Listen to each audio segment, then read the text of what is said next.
High School and this community with distinction in parades, sporting events, contests, and concerts. Thank you, parents, for sharing and supporting these talented young people. Without your efforts, none of their accomplishments over the last 4 years would have been possible.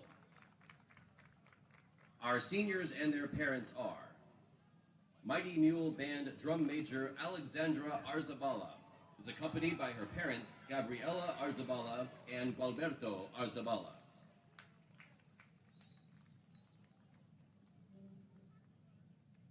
Mighty Mule Band member Watson Ash Schwab is accompanied by his parents Kimberly Ash Schwab and Fred Schwab.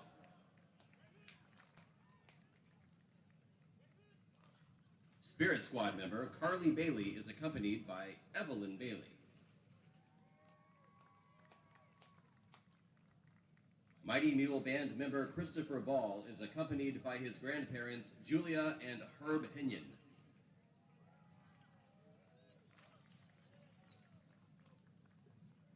Junior ROTC member Captain Anastasia Beckbar is accompanied by her parents Erica Beckbar and Keith Beckbar.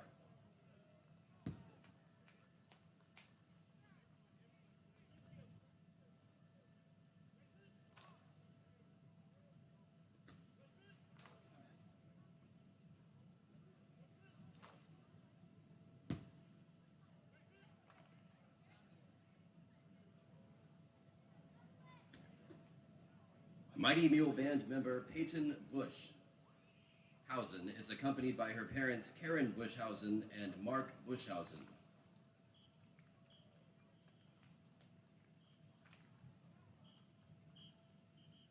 Mighty Mule Band member Evan Bennick is accompanied by Lorinda and Jamie Loughlin and Vince Bienick.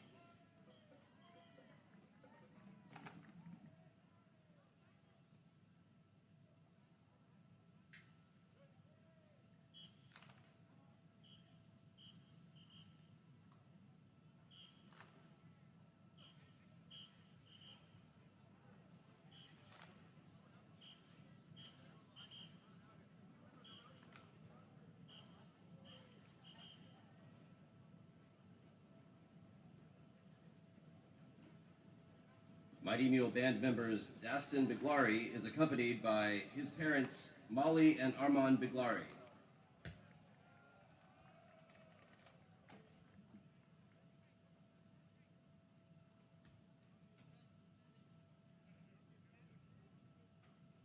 Mighty Mule Band member Everett Carpenter is accompanied by his parents Matthew and Aaron Carpenter.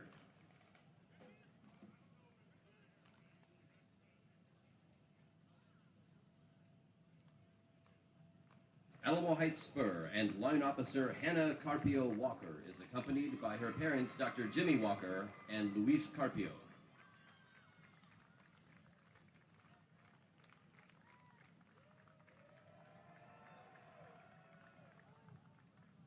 Junior ROTC member Major Gavin Carruthers McEwen is accompanied by his parents Jonathan McEwen and Michaela Carruthers.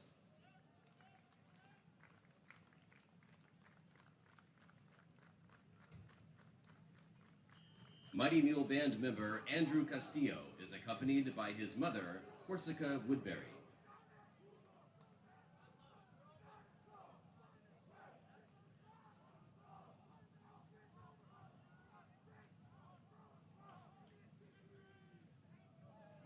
Junior ROTC member, First Lieutenant Aileen Chaparro is accompanied by her mother, Leticia Chaparro.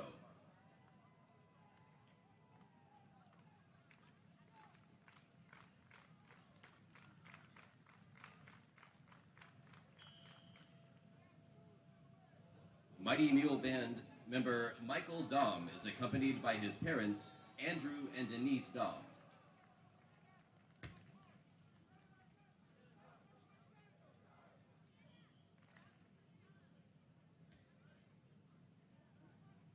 Junior ROTC member, Second Lieutenant Rafael Diaz is accompanied by his parents, Rafael Diaz Sr. and Gladys Franco.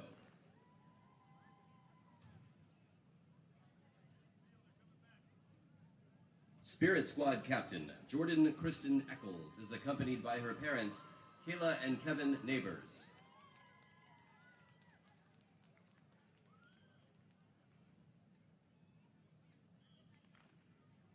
Mighty Mule Band member Abigail Fernandez is accompanied by her parents Ernest and Julia Fernandez.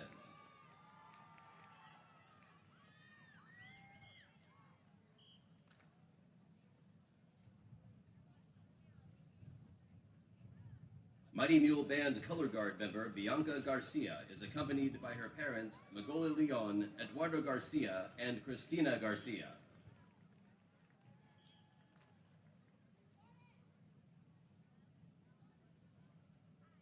Junior ROTC member Major Enya Garcia Ramirez is accompanied by her parents Alfredo Garcia and Adelaide Moreno.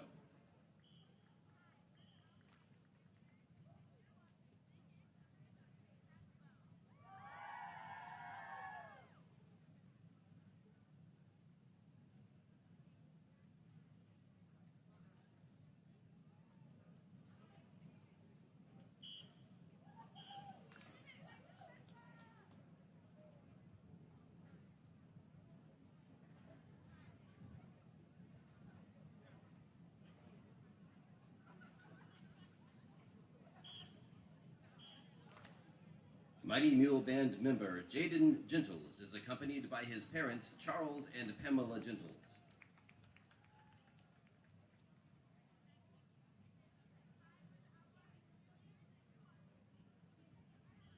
Mighty Mule Band member Nicholas Gonzalez is accompanied by his parents Claudia Gonzalez and Jeff Gonzalez.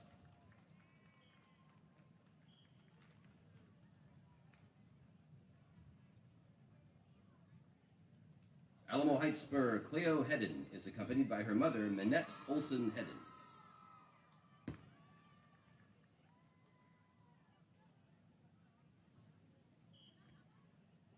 Mighty Mule Band member Michael Heusinger is accompanied by his mother Sharon Heusinger.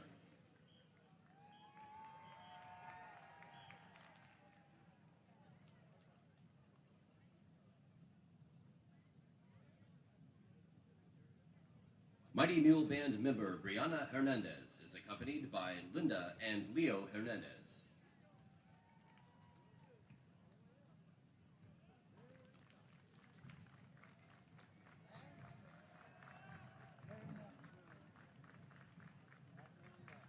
Mighty Mule Band member Charles Holcomb is accompanied by his parents Alex and Jennifer Holcomb.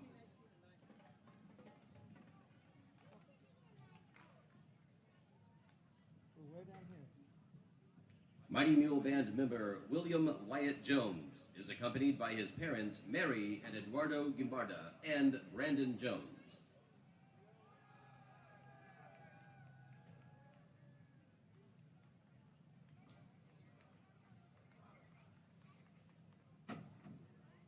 Mighty Mule Band member Tessa Kilduff is accompanied by her parents Clayton and Christine Kilduff.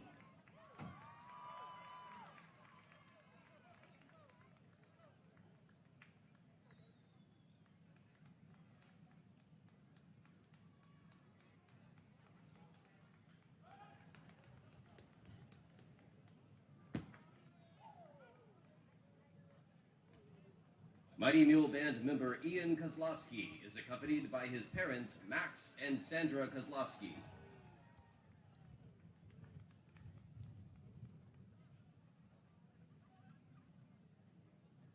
Mighty Mule Band member Levi Laswell is accompanied by his parents Marshall and Kimmy Laswell.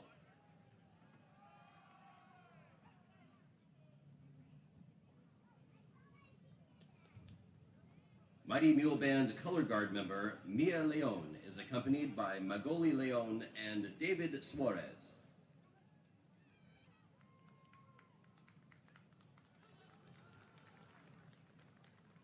Mighty Mule Band member Finn Palmer is accompanied by his parents Sidney Hilburn and David Palmer.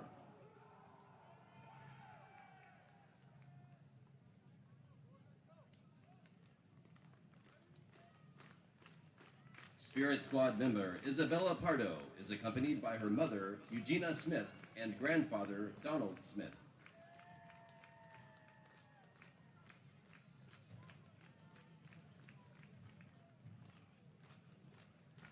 Junior ROTC member Captain Isabella Perez is accompanied by her mother Gabriela Gomez.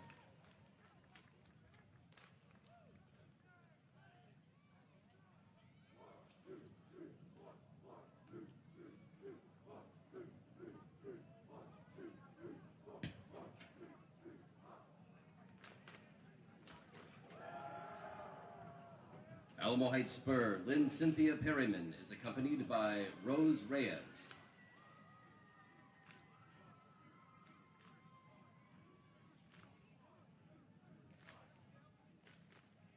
Mighty Mule Band member Morgan Powers is accompanied by his parents Chris and Jessica Powers.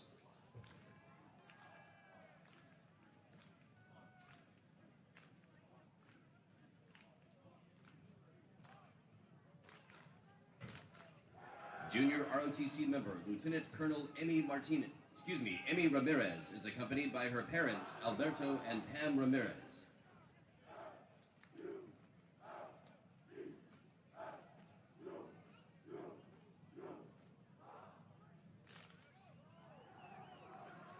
Mighty Mule Band member Marcos Ramirez is accompanied by his parents Marcos Ramirez and Melissa Ramirez.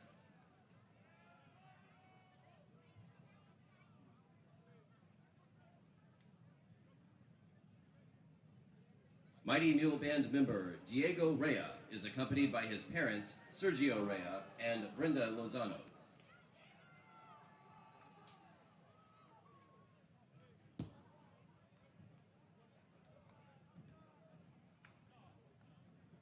Mighty Mule Band member Luis Ricardez is accompanied by his mother Ana Canelo Serrano.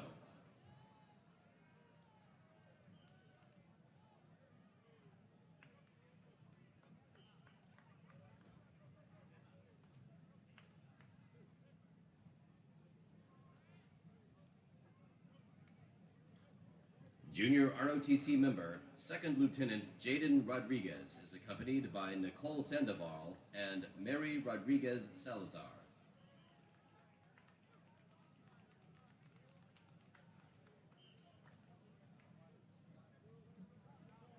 Junior ROTC member, Captain Isabella Romero is accompanied by her mother, Tina Romero.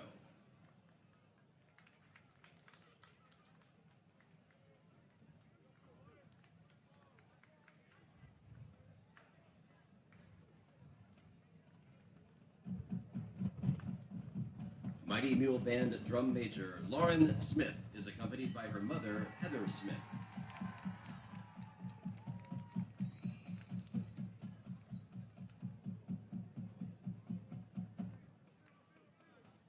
Mighty Mule Band member Miles Soto is accompanied by his parents, Jose Soto and Christina Soto.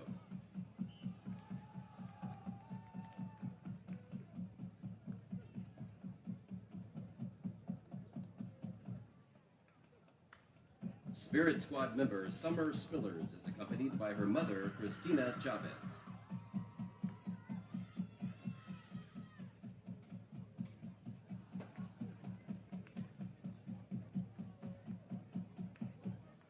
Mighty Mule Band member Jack Stodoff is accompanied by his mother, Alice Stodoff.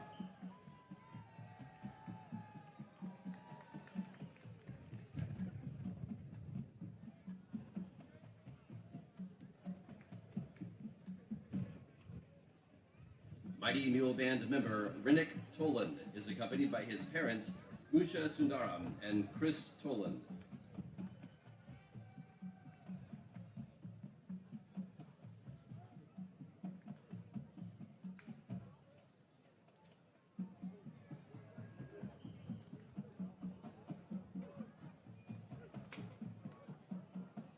Mighty Mule Band member Elijah Trevino is accompanied by Elizabeth Vasquez Talamentes.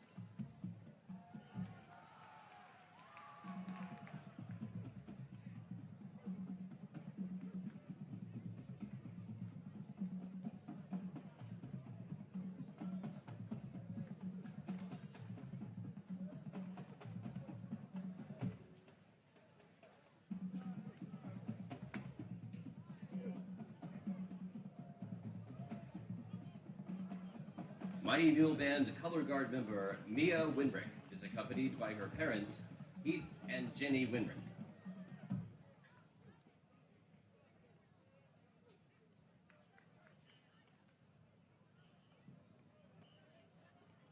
Mighty Mule Band member Joe White is accompanied by his parents, Bill and Shelley White.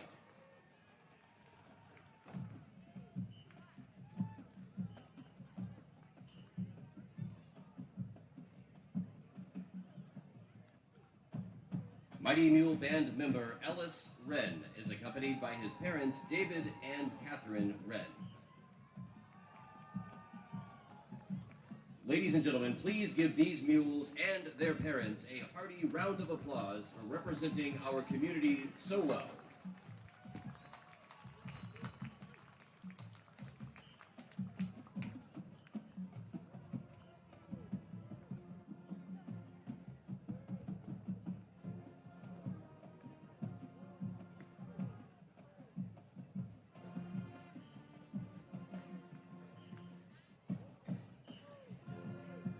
Good evening again, ladies and gentlemen. A reminder that Alamo Heights High School and Harry B. Orem Stadium are designated drug, alcohol, tobacco, and weapons-free facilities. Their use here is strictly prohibited. Fans are also reminded that crossing from one side of the stadium to the other is not permitted, and there's no re-entry without purchasing a new ticket. In addition, the use of noise-making devices is restricted to Alamo Heights Independent School District approved items, including clappers, bang sticks, and cowbells. All other noise-making devices are prohibited. Areas designated for handicapped seating along the concourse and the front of the stands are only for use of fans with disabilities. Thank you for your cooperation. And finally, for your safety and for the safety of the students on the field, coaches, and officials, fans are not allowed on the field or running track before, during, or after the game.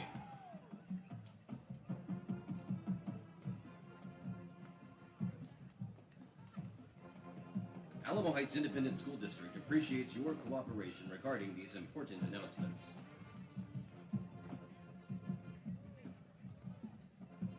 On behalf of Alamo Heights Independent School District and our Superintendent, Dr. Dana Becerra, and Athletic Director and Head Football Coach Ron Ritteman, we welcome you to Harry B. Orem Stadium and Trailer Azar Field on the beautiful campus of Alamo Heights High School for Texas high school football at its finest.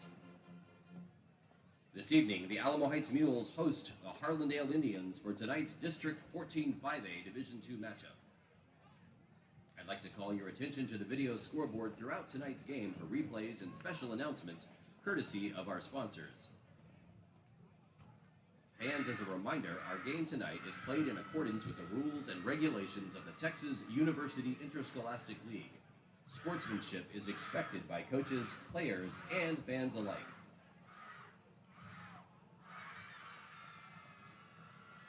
Our UIL game officials for tonight's contest are from the San Antonio chapter of the Texas Association of Sports Officials. Our referee this evening, Michael Urdiales. The umpire is Joseph Degollado. The head linesman is Joseph Ponce. The head judge, Zachary Urdiales. The back judge is Fernando Rivera. The field judge is Andrew Garza. And the side judge is John Mays Thompson. Directing our video operations tonight is John Munoz. Our press box supervisor is Les Spradley. My spotter in the booth, the Hall of Famer, Ian O'Regan, and I'm your stadium announcer, Mark Supase.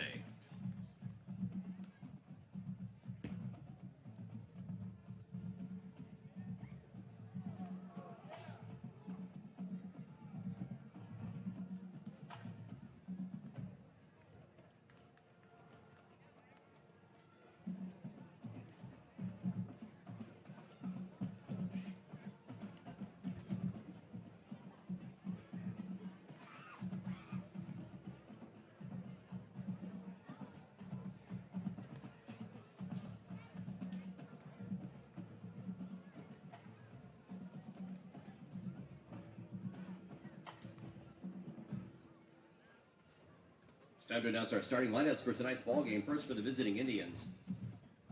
The offense, quarterback number 11, Jacob Saucedo. Running back number 21, Zion Molino. Wide receiver number 85, Pedro Valenzuela. Wide receiver number 16, Joseph Esparza. The right tackle, number 55, Rene Casillas. The right guard, number 52, Adalberto Reyes. The center, number 60, Seth Ibarra. The left guard, number 76, Joe Rodriguez, and the left tackle, 62, Andres Reyes. Wide receiver, number 84, Saxon Langenberg, and wide receiver, number 80, Rene Renteria. The defensive starters for the visiting Indians tonight are defensive end, number 56, Aiden Sosa. Defensive tackle, number 50, Ignacio Ceja. Defensive tackle, number 54, Julio Martinez. and defensive end number 32, Jay Cifuentes. The linebackers for the Indians, number 35, Andrew Galvez, number 30, Nicolas Rodriguez, and number 23, Nathaniel Vasquez. The safeties are number 20, Carlos de la Vega, and number 22, Jackson Garcia. And the cornerbacks for the Indians, number 42, Rene Cantu, and 24, Jacob Fonseca. The kicker tonight for Harlandale, number 30, Nicolas Rodriguez. The holder and punter are number 11, Jacob Saucedo.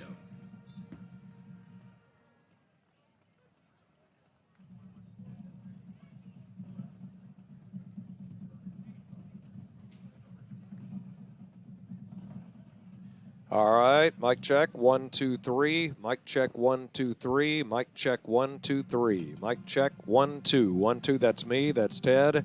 Here is Andy. Check, 1, 2, 3. Welcome back live, OREM Stadium on the campus of Alamo Heights High School for tonight's contest between the Alamo Heights Mules and the Harlandale Indians. Mic check, 1, 2. This is Ted, this is the play-by-play.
One, two, three, four, five, six. Eric, how do we sound? You can text Andy. Testing, 1, 2, 3, 4. This is me, Ted. Better. He said better. Okay. What do I need to do? EQ him a little more? Check, check, check. Testing, 1, 2, 3. Check, check, check. Alamo Heights High School, 5-0 in district. Harlandale High School, 5-0 in district. Both 5-1 on the season. Testing, 1, 2, 3, 4, Ted 5, 6, 7, 8, 9. I sound better? Yep. Okay, testing, 1, 2, 3, 4, 5, 6, 7, 8, 9, 10. It's a great day for a homecoming here on the campus of Alamo Heights High School. All right, there we go. Testing, 1, 2. 1, 2, 3, 4, 5, 6, 7, 8, 9, 10. All right. All right, if we don't hear any different, we're going to go with this. Okay. Good. Thumbs up. All right.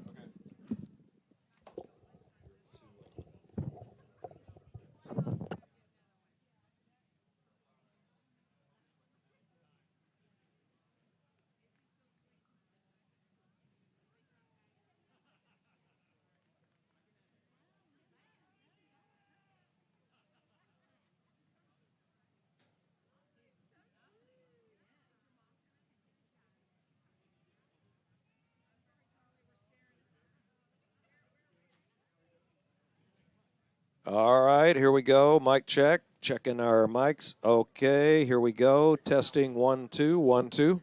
Good. Okay. All right, John. We're going to go at in 7.5 minutes at 10 o'clock. We're going live at 10 minutes. We're going live with our audio. So, I'll have Thomas count you down.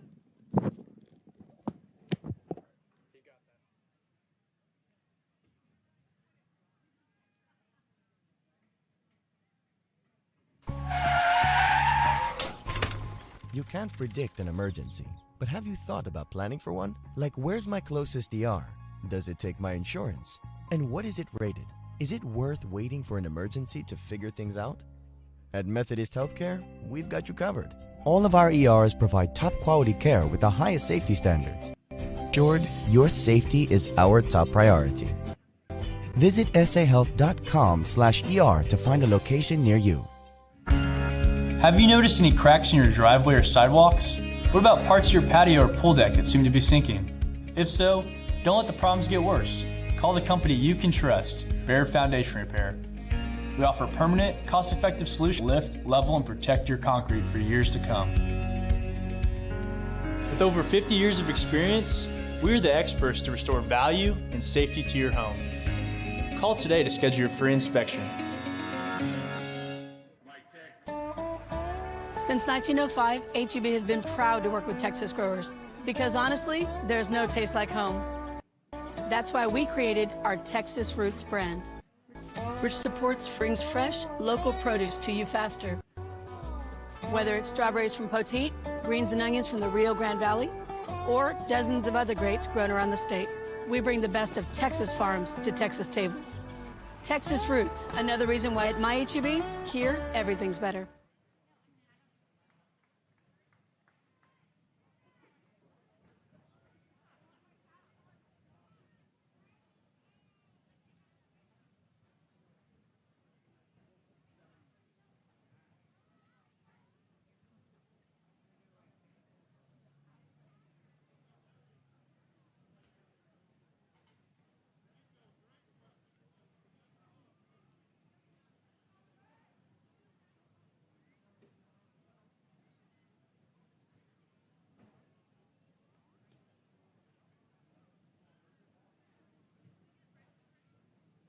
May I direct your attention to midfield, where captains for tonight's game are meeting with officials for the coin toss.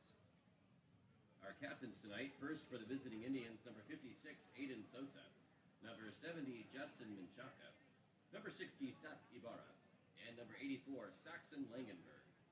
Captains tonight for the Mules, number 96, Angelo Anise, number 3, Rhett Anderson, number 9, Ethan Ball, and number 85, Miles Wright.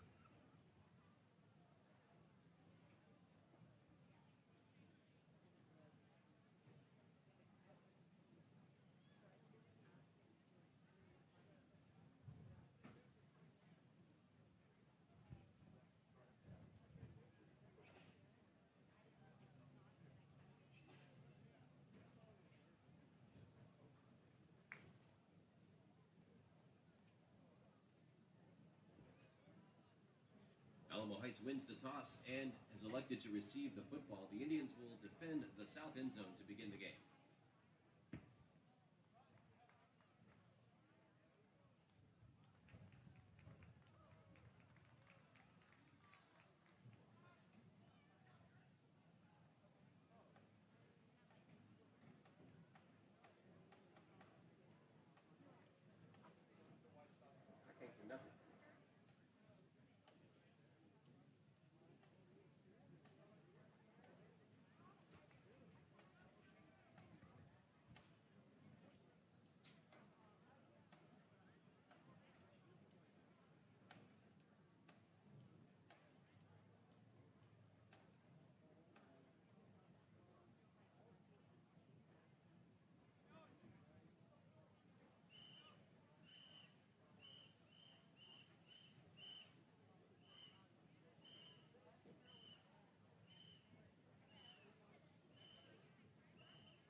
Test 1, 2.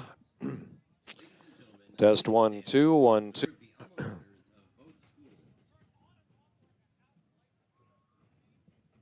Under the direction of Russell Gongora, the alma mater of Harlandale High School, played by the $1 Million Band from Indian Land.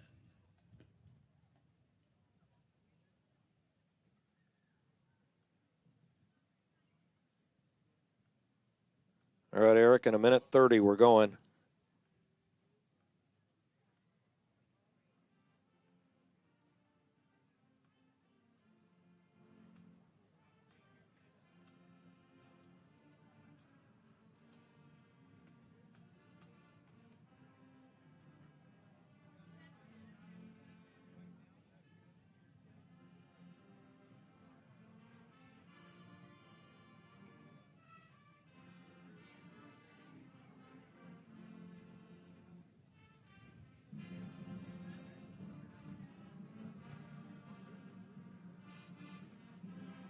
All right, Eric, going in 45 seconds live. I'll give you a 10-second, and then I'll be quiet till we start talking.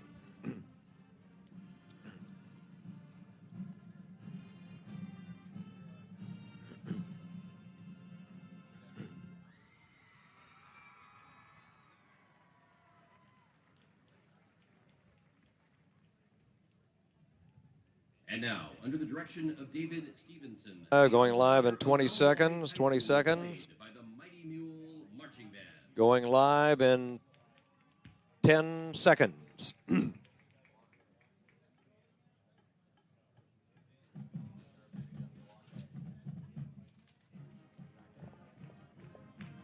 Tonight on Texas Sports Productions, we've got a 5A District 14 showdown.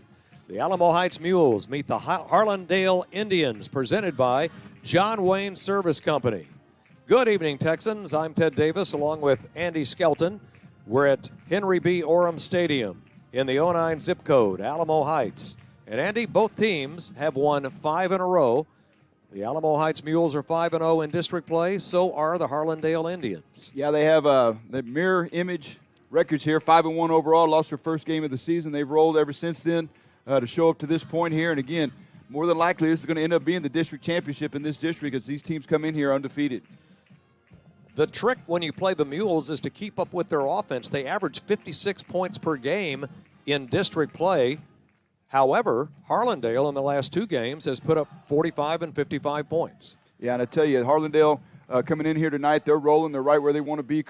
Head coach Albert Torres has got these guys playing hard and playing well. And again, you know, keeping up with the Alamo Heights Mules is always a task. Ron Ritterman and his offense is always very, very prolific, and they got a lot of playmakers on their side of the ball here tonight. All right, let's take a look at the keys to the game, and we'll start with the Alamo Heights Mules.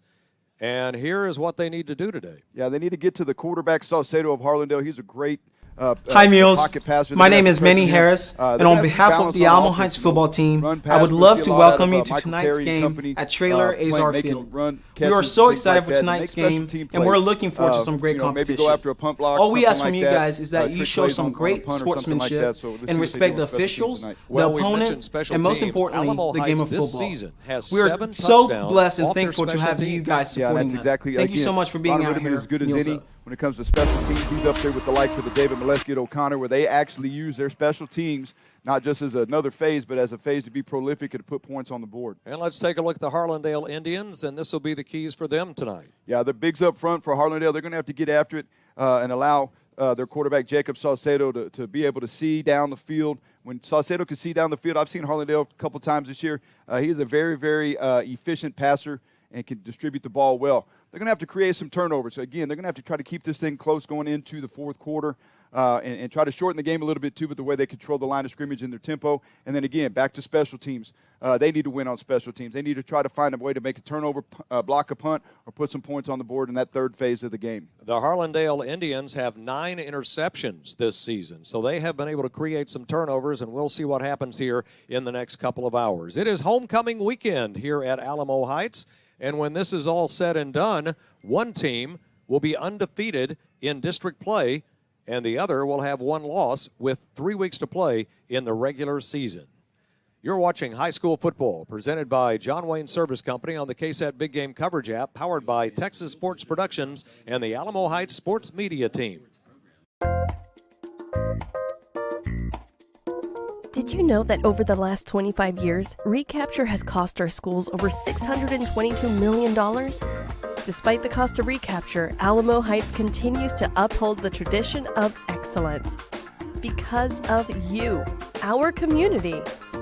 Each member of our community can support our schools year-round by joining our Mules Monthly Giving Program or by becoming a hero for Heights. Join our community in celebration at Greater Heights Night in the fall and at Reunite at Heights in the spring. Make a meaningful one-time gift to our teacher fund or endowment. All donations from our community help uphold the tradition of excellence.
How long till we're back?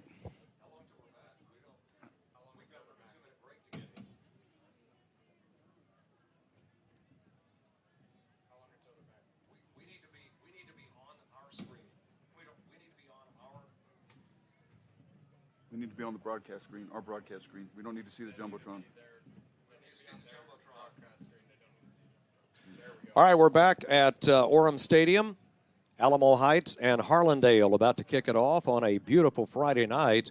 Very quickly, let's take a look at the starting lineups in the game this evening. First of all, for the Alamo Heights offense, Conley McKenna is the quarterback. Rhett Anderson, one of his wide receivers. Michael Terry is the other, and Wyatt Thistle. The tight end is Henry Robeson. The running back is Bennett Flesher. Along the offensive line, left tackle Jackson Hildebrand. Left guard Austin Supasay. The center is Caden Veal, Alfonso Sandoval, and Brooks Kieschnick. Now the defense for the Harlandale Indians. You see they run a 4-3. J.C. Fuentes, Castaneda, Martinez, and Sosa, the down linemen. You've got Flores, Vasquez, and Rodriguez as the linebackers. The cornerbacks are Garcia and De La Vega. Acuna is the safety along with Jacob Fonseca. Now the offense for the Harlandale Indians. Their quarterback is Jacob Sauceda. He has rushed for 10 touchdowns, thrown for 9. The running back is Zion Molina. His best wide receiver, Saxon Langenberg, Pedro Valenzuela, Rennie Renteria, and Joseph Esparza. The offensive line, Alfred Reyes, Jose Hernandez, Seth Ibarra, Alberto Reyes, and Rene Casillas. And the defense, a very good one for Alamo Heights. You see that Angelo Annis is one of the down linemen, along with Bennett Sanders and Adrian Rodriguez. Linebackers Emmanuel Harris, Harrison Sobey, Tommy Colligan, and Garrett Tullis expected to start tonight Andrew Conley is the cornerback along with Ethan Ball, and the safeties are Corbin Gunter and Jackson Duffin. When we come back, we will have the kickoff of tonight's district showdown. Both teams are 5-0. Harlandale Indians against the Alamo Heights Mules. You're watching high school football presented by John Wayne Service Company on the KSAT Big Game Coverage app and powered by Texas Sports Productions and the Alamo Heights Sports Media Team.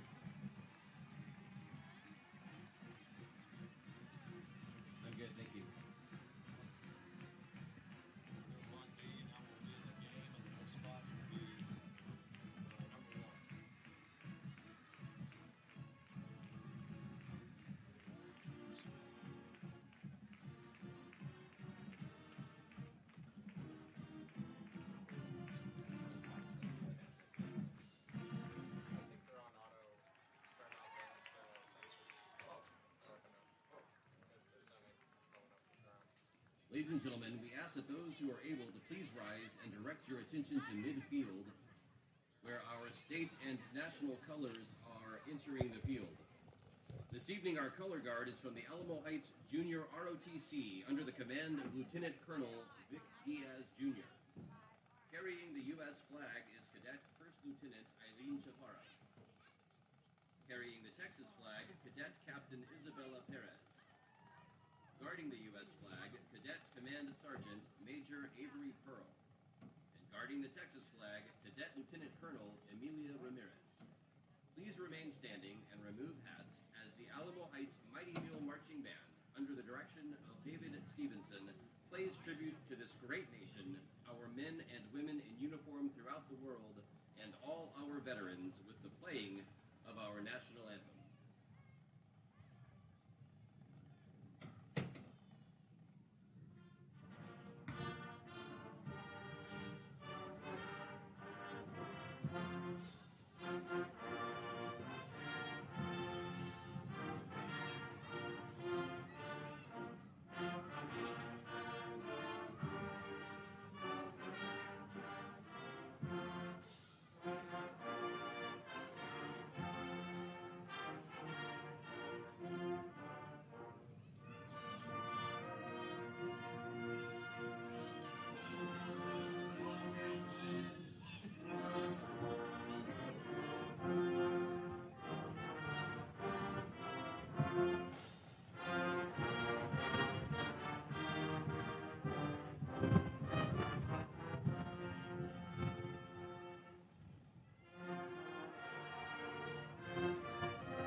We are almost set for the kickoff tonight here in Alamo Heights as the Alamo Heights Mules will take on the Harlandale Indians. These two teams have been very good this year, and Andy, they both lost their season opener. It was Alamo Heights losing at Seguin 42-39. Harlandale lost to San Antonio Vets Memorial 53-7, but they have not lost since. Yeah, and that's the big thing about momentum. You know, you start creating some momentum coming into a game like this. You know, Harlandale, I'll tell you what, I saw them 3 weeks ago, and they've gotten better each week. And those kids, I tell you what, Albert Torres, the head coach, does a great job getting those guys to play hard. And, again, of course, Ron Ritterman coming in here 5-0 as well.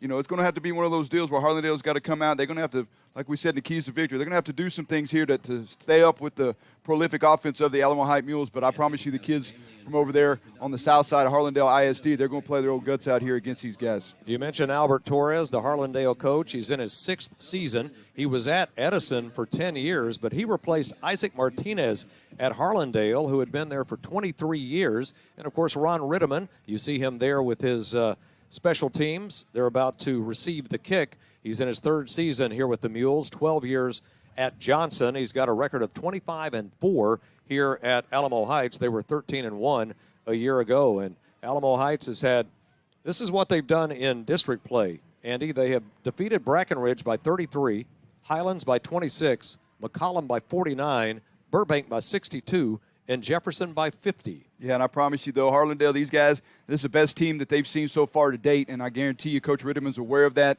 and has utmost respect for Coach Torres and his squad that's out there right now. You know, Coach Ritterman, he's been around as long as I've been around in the coaching ranks. He even was before Johnson was at Madison High School, so he's been 3 different high schools in 30 years, so that's pretty good, staying power, and he does a great job of what he has out here. And again, the Alamo Heights Mules are primed to make another run, 13-1 last year, and they're 5-1 so far this year, but they got to take care of business. As a coach, you want to make sure that you don't have penalties and things like that, the unforced errors. So let's see what happens here tonight. Nicholas Rodriguez to kick it off for the Harlandale Indians in the white uniforms and the white pants with the burgundy and gold.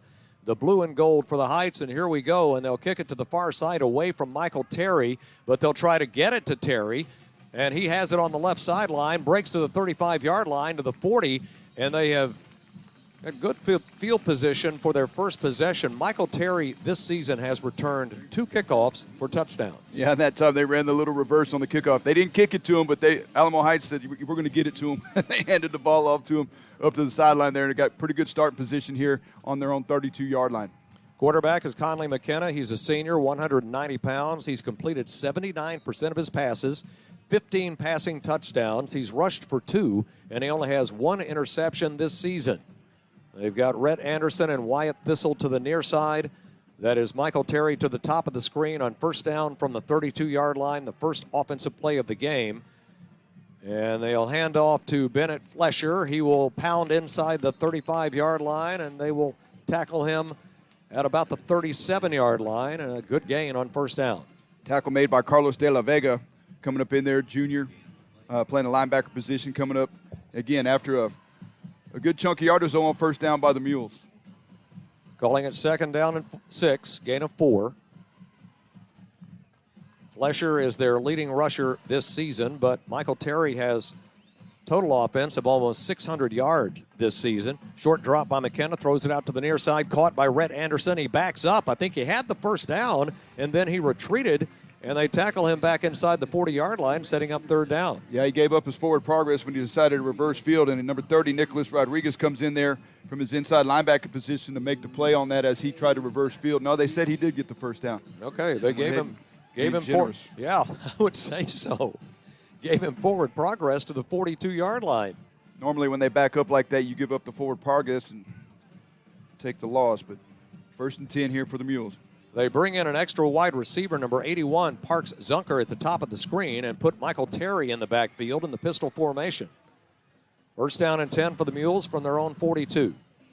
McKenna setting up a screen. It's to Terry, and look at the white shirts there. They read that one beautifully. J.C. Fuentes, number 32, the defensive end, was in there first, but he had a lot of help. That's also Aiden Sosa, the defensive lineman, who may be their best defensive player at 6'2", 215 pounds. I'll tell you what, they showed up, they sniffed that one out, and also was number 42, Rene Cantu, that was in there as well, so they really did sniff that. That's actually a tackle for a loss. They lost 3.5 yards on that play. Second down and 13.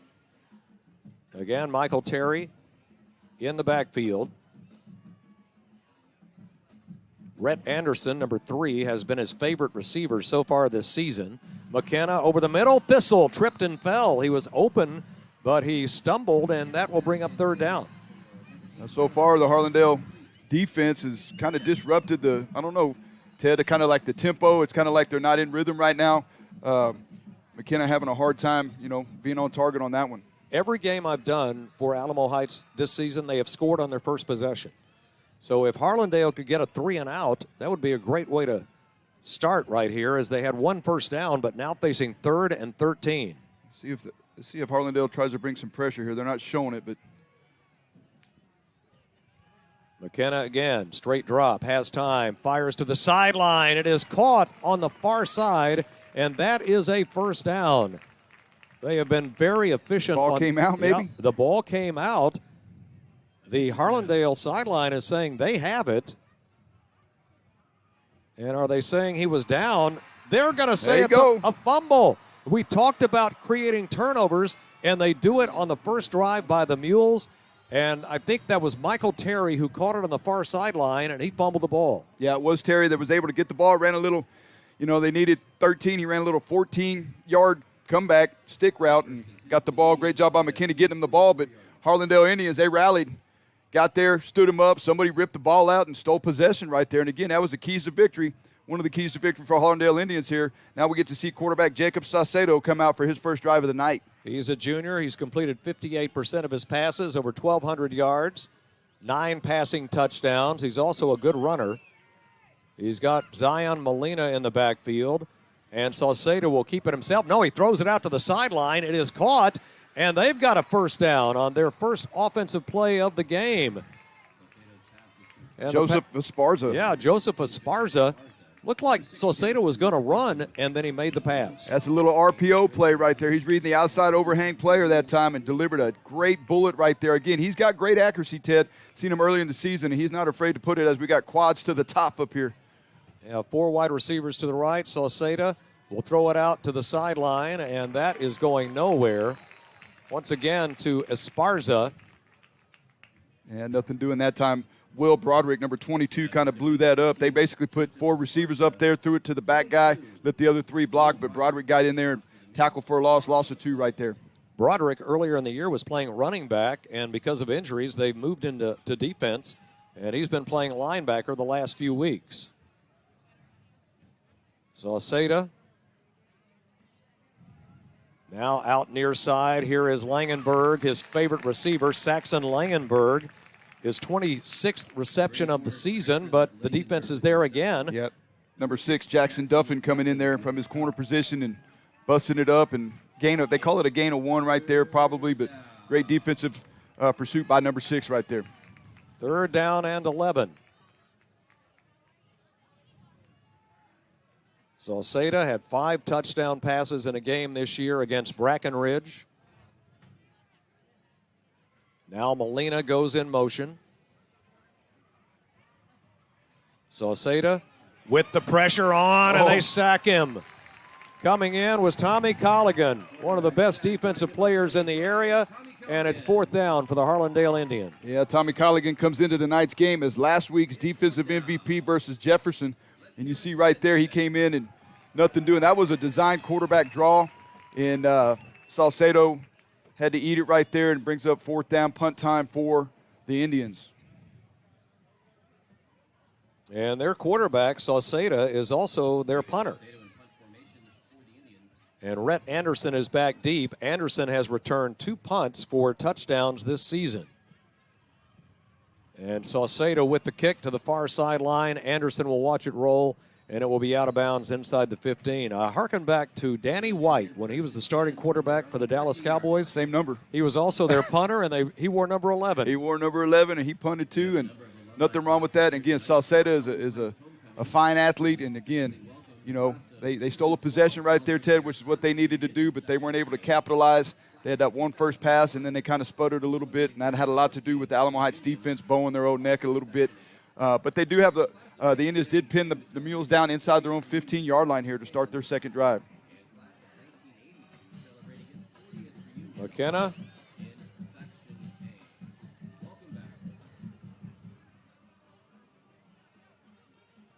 On 1st down, low snap, handoff straight ahead. And I think they had Michael Terry in there in the backfield again. They did. Michael Terry with the carry.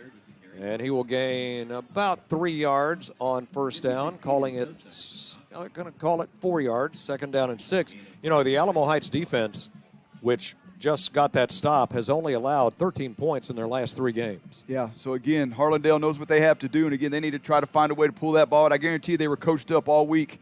Usually on Tuesdays, defensive coaches do what they call takeaway Tuesdays, and they work on stripping it, punching it, biting it, tickling, whatever you got to do to get the ball out, and it netted them 1 turnover so far tonight. On 2nd down, that's Thistle in motion.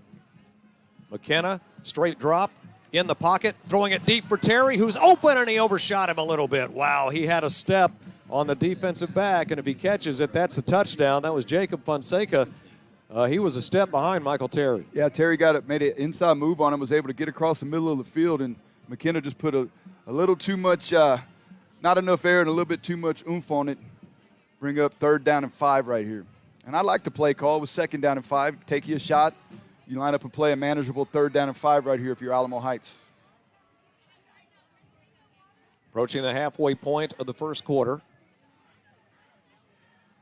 Pistol formation with Bennett Flesher in the backfield. Low snap again. McKenna has to run. McKenna breaks away and has a first down. Look at him go across the 45-yard line. He has been very effective with his arm and his legs this year. That looked like a busted play, and he turns it into a first down. I'll tell you what, number 45 for Harlandale, Isaiah Flores, had him dead to rights before he got that first down, and McKenna made a kind of inside move, made him miss, and made him pay for it there. Not only got the first down, but picked up a big chunk of yardage. McKenna's not that tall, but he weighs 190 pounds. He's very strong when he runs. They got it out to the 45-yard line, first down. Well, Harlandale had a chance to get their offense back on the field, but first down. McKenna will keep it again. Another first down. Two big chunks on two plays in a row by Conley McKenna, and it's a first down for the Mules. Yeah, they're liking what they're seeing right now. We have the Alamo Heights coaches right next door to us here, and you're hearing the coaches saying, good, good. You know, I look for them to maybe, they found something with McKenna running the football, running the football, and they're having a hard time accounting for him right now. And, you know, again, first down and 10 inside of Indian territory here. Beautiful night here in the Heights. Game time temperature was 85 degrees. We should be down in the upper 70s by the time it's done. This is Anderson to the near side of the field. This time they give it to Flesher. He's got a big hole and a straight line to the end zone. Touchdown Mules. 40 yards for Bennett Flesher. I'll tell you what, the bigs up front for Alamo Heights that time, they covered up their man, and man, I'll tell you what, Flesher hit that like he was shot out of a cannon right down the hash mark for the first touchdown of the night for the Mules. But I think it's coming back. There was a penalty. They're going to call holding. I didn't even see a flag on the field, Ted.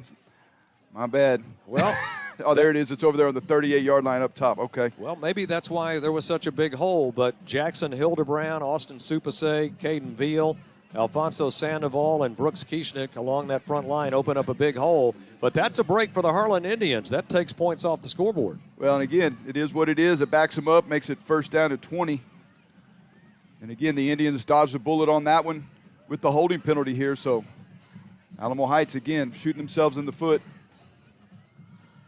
Ball marked squarely at midfield. The running game has been effective on this drive.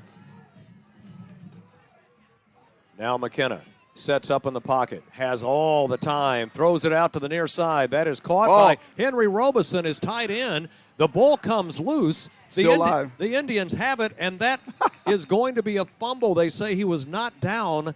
That's the second fumble of the game for the Alamo Heights Mules. Second turnover right there, and again, ball was completed, and shot came up by the cornerback that forced that ball out. Again, we don't have replay in high school. They're going to go ahead and say it is Harlandale Indian football right here, Ted. And again, wow. You know, the holding penalty on the touchdown calls the touchdown back, and now the Harlandale Indians get their second turnover of the game. That's how you beat a favorite. That's how you beat being the underdog. That's how you win a ball game, is keep pedaling, keep getting in it, and keep getting the football back when you're not supposed to have it. In the K-Stat top 12 this week, Alamo Heights was 4, and Harlandale was 9. So we're seeing 2 of the top 12 teams in the San Antonio area this evening. Now we got an empty backfield for Jacob Sauceda. Drive starts at the 36. Sauceda flings it out to the right side. Diving grab by Saxon Langenberg, but that's no gain on first down. Yeah, they're going to say he got 2 on that, I think, here. And again, that ball was a little bit off the mark, kind of atypical for Jacob Sauceda. All right, they're going to say it's incomplete right there. So, second down at 10. Last year, the Harlandale Indians, they were 6-4. So improvement this season, coming in at 5-1 and undefeated in district play. Now Molina is back in the game, but still an empty backfield on second down and 10 for the Harlan Indians. The Harlandale Indians. We have 4:20 remaining, and they're resetting the game clock. This is only the 4th meeting between these two schools. Alamo Heights has won all 3, and they have not met since 2014. Last time Harlandale and Alamo Heights played. Sauceda fires, found an open man, gain of about 6. That was Langenberg again. Saxon Langenberg, that's a football name, Ted. I kind of like that. Kind of has a good ring to it right there as he pulls it in, brings up 3rd down and a manageable 6 yards here for the Indians. Now they've got the quad receivers to the near side. Once again, an empty backfield for Sauceda. He's looking to the near side. Here comes the pressure. He fires it, and incomplete. He avoided the sack. Was there anybody there? I guess they say he was outside of the pocket. They're going to pull the flag right here probably. Let's see. Yep, flag is down. I think that's intentional grounding. Well, the flag came from the line judge right here. I was waiting for the referee to pull it too. Let's see what they're going to confer on that. And the whole intentional grounding, that flag can come out late once they discuss it here. But you have Harlandale bringing their punt team out regardless here. So let's see. Yeah, he threw it. Yeah, it's going to be intentional grounding.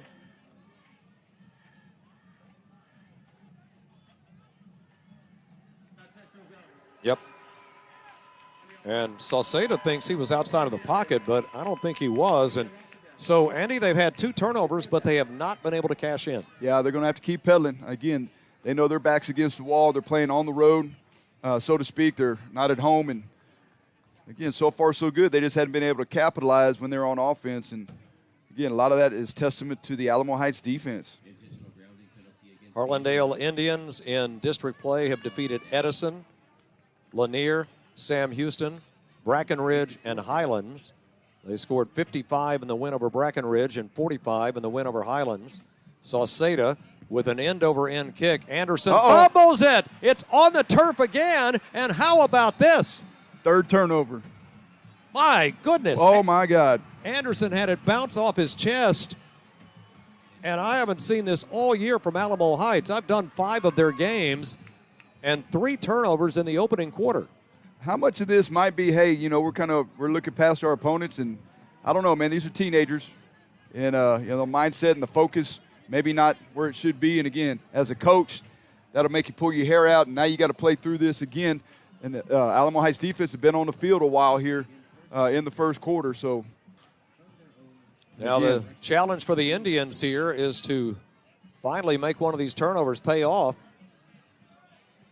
Pedro Valenzuela to the near side of the field as Sauceda brings the offense back on.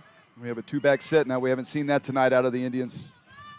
They've got Esparza and Molina in there. Reverse. Oh, they're going to reverse it, and a flea flicker, and they read that one. Look at that. That is Angelo Anise, the nose guard, and he wasn't fooled. No, that play just took a little bit longer to develop, and it didn't matter. The outside receivers, they ran streak routes to both sides, and they recovered on that. And again, I like the thought of the play call because you had a sudden change turnover, take you a shot, but maybe not do it on – that took too much time off the reverse and the pass, and they were able to get to him and bring up 2nd down to 21 here. But I'll tell you what, Anise is 254 pounds, but he was quick on that play. Handoff to Molina, and they stand him up right at the line of scrimmage. Tommy Colligan is there again, and so is Adrian Rodriguez, the defensive end. Yeah, Rodriguez gets in there, wraps him up, bear hugs him. And again, Zion Molina, great running back in his own right. His dad is the defensive coordinator for Harlandale, coaches kids, so he's been around it for a little while, but it's tough sledding right now for the Indians on offense. Their defense playing lights out, getting turnovers, but they got to try to get something here on 3rd down and long. Yeah, 3rd down and a bunch. And now here comes the pressure again. Sauceda runs to the near side. He throws it down the field. It is incomplete, broken up by Andrew Connolly. He's the cornerback intended for Pedro Valenzuela. And once again, the turnover does not hurt the Mules. Yeah, and again, I tell you what, though, the Mules are flirting with danger if they keep doing that. They need to, again, unforced errors and turning the ball over. That's a mental thing 99% of the time, and a lot of it has to do so far tonight, Ted, with the fact that the Indians are just out physical on them when it comes to the point of contact and knocking the ball loose. They had the ball at the 35-yard line, and now they're facing 4th and 25, way back at the 49. Fake punt, maybe? Well, be aware of it. There you go. Oh, Sauceda's going to run it. He's got a long way to go, and they tackle him at the 40-yard line. That's a long way to go on a fake punt. I love it, man. You're the underdog. You're playing on the road, man. Hey, pull out the stops. They ran the trick play. They run in a fake punt right there. Again, no harm, no foul, really. The ball's inside Mule territory right here. But now if you're the Mules, it's time to quit screwing around and let's go. And Coach Ron Ritterman knows that. He's like, let's go. That's not us. That's not what we do. We're averaging 50 points a game, and we don't have a point on the board, and the first quarter is almost gone. By the way, we'll name our John Wayne Service Company Player of the Game after the game. You can vote at johnwayne.com. johnwayne.com. Go ahead and vote.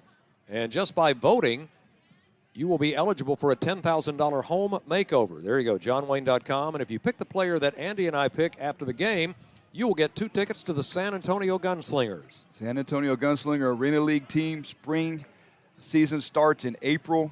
It's like watching football in a phone booth, Ted. If you've never been to an Arena League game, they play at Freeman Coliseum. I happen to be an assistant coach for the Gunslingers, so I can tell you right now it's fun and exciting and affordable family entertainment. Oh, we've got a little bit of a delay here with 2:15 to go in the quarter. No score. In many games that I've done with Alamo Heights, by this point of the first quarter, it was 21-0 and 28-0. So the Indians have been able to force the turnovers and keep the Mules out of the end zone. Now they've got it first down and 10 at the 44-yard line. They're going to go straight man coverage right here, looks like. Pistol formation with Flesher, the running back. They give it to Flesher. Nice big hole again. He breaks to the outside. Does he have the speed to get to the end zone? He will. Touchdown. My goodness. That's what I was talking about, Coach Ritterman saying, let's quit screwing around. All right, let's put the hammer down. Let's be us. And right there, Flesher gets in the end zone. Man, he hit the accelerator just like he did on the one that got called back on the holding penalty. He's got another gear once you get here. We got the replay right here. Watch this. Oh, well, we don't. Well, just trust me. He's got another gear when he hits the. Yeah, look at this. Boom, he's gone. He just runs away from him right there. That's a 56-yard touchdown for Bennett Flesher. And finally, they find the end zone. Well, it took 10 minutes off the first quarter for them to get their first points on the board, though. Ethan Ball, left-footed kicker for the extra point. Snap is high, but Corbin Gunter gets it down. The kick is good. It's 7-0. Tonight's game presented by John Wayne Service Company on the KSAT Big Game Coverage app, powered by Texas Sports Productions and the Alamo Heights Sports Media Team. You can't predict an emergency, but have you thought about planning for one? Like, where's my closest ER? Does it take my insurance? And what is it rated? Is it worth waiting for an emergency to figure things out? At Methodist Healthcare, we've got you covered. All of our ERs provide top quality care with the highest safety standards. Rest assured, your safety is our top priority. Visit sahealth.com/ER to find a location near you. Since 1905, HEB has been proud to work with Texas growers because honestly, there's no taste like home.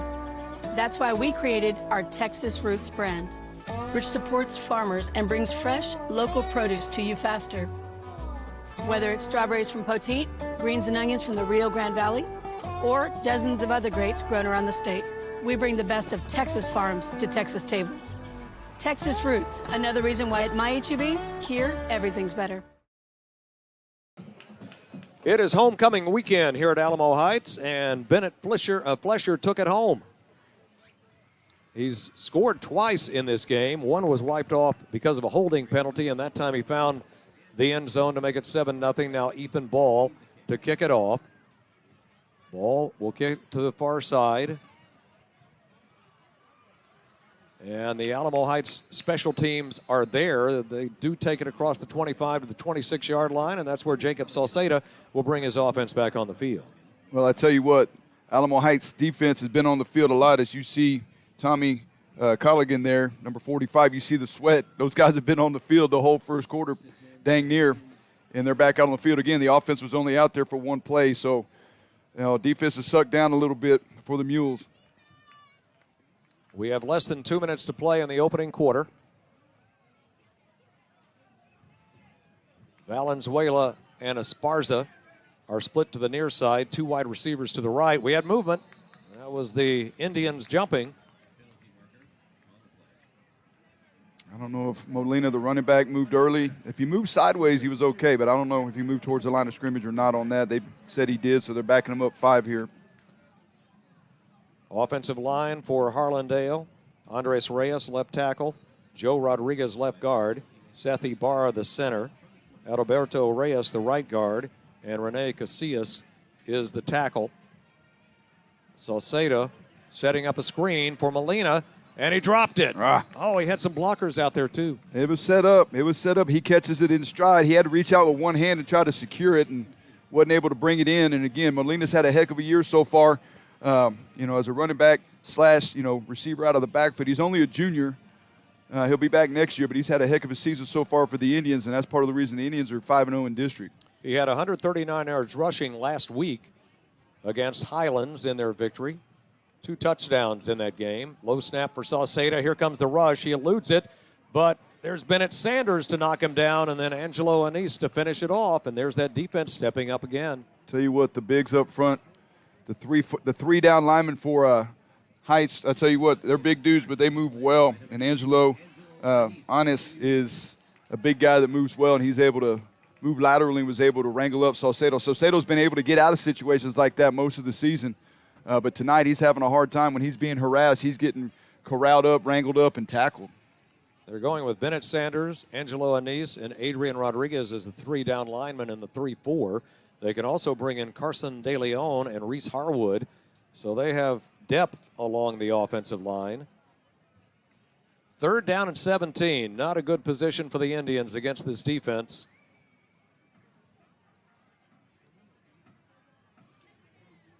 Man in motion. They give it to him, and right there to make the play. Wow. Again, the defense steps up. Trying to get outside with Michael Palomino, number 81, and defense slanted right into it that time. They have 4 down linemen that time, Ted, and they said we're going to bring pressure with 4 on 3rd down and long. And they, again, tackle for loss brings up another 4th down punt situation for Jacob Saucedo and the Indians. And this time punting from deep in their own territory. In the last 3 games, the Alamo Heights defense has given up 7 to McCollum, none to Burbank, and 6 to Jefferson.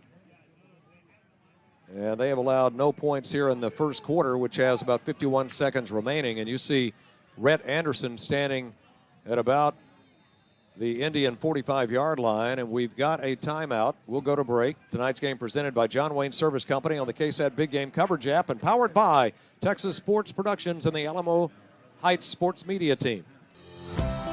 Some national banks want you to believe you can only get the best digital services from them. Well, agree to disagree. At Broadway Bank, we're partnering with big tech firms and local vendors to do things differently. We're building a best-in-class customer experience that lets you connect with us 24/7 without sacrificing the personal service only an independent bank can provide. Award-winning and based right here in Texas. That's modern banking. Visit us at broadway.bank. Have you noticed any cracks in your driveway or sidewalks? What about parts of your patio or pool deck that seem to be sinking? If so, don't let the problems get worse. Call the company you can trust, Bear Foundation Repair. We offer permanent, cost-effective solutions to lift, level, and protect your concrete for years to come. With over 50 years of experience, we're the experts to restore value and safety to your home. Call today to schedule your free. Heck of a bounce. Saucedo gets the punt away, and it takes a terrific bounce for the Harlandale Indians. And from his own end zone, it will be down at the 32-yard line. That turned out to be a heck of a punt. 38, 48, 58, 62-yard punt. That'll work. That's a rough estimate, Ted. My math is, but yeah, that was a flip the field kind of punt for the Indians right there. And that's what they had to do. And again, Indians are hanging around, man. They're playing tough. 29 seconds left in the first quarter. Heights only got 1 touchdown on 1 play here, so they show their quick strike capability on the touchdown by Brendan Flasher that time. See if they go back to him here. Flesher has been their best offensive player. They've gone with McKenna at quarterback the entire way. They've had Michael Terry playing Wildcat quarterback some this year. McKenna has time, throws it deep for Anderson. He's open. Anderson has the ball at the 30-yard line. Yeah, again, Heights is done screwing around. Offensive coordinator, I'm sensing a little frustration, and they're trying to chuck it deep and get it all back, get back to their average here as they get the ball down the field there to number 3. That's Anderson. For a big chunky yardage right there. That was Robert Acuna who was trying to stay with him, but Rhett Anderson, tall senior receiver, he's the favorite target for McKenna. And a big gainer to the 29-yard line, and looks like the offense for Alamo Heights is flowing. Last play of the quarter right there. They're going to let it run down. That's the end of the first quarter here in the 09 zip code. We'll be back with the second quarter in just a moment. You're watching high school football presented by John Wayne Service Company on the KSAT Big Game Coverage app, powered by Texas Sports Productions and the Alamo Heights Sports Media Team. Did you know that over the last 25 years, recapture has cost our schools over $622 million? Despite the cost of recapture, Alamo Heights continues to uphold the tradition of excellence. Because of you, our community. Each member of our community can support our schools year-round by joining our Mules Monthly Giving Program or by becoming a hero for Heights.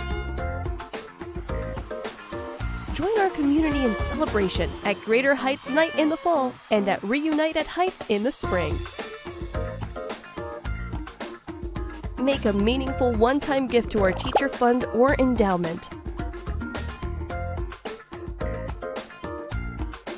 All donations from our community help uphold the tradition of excellence.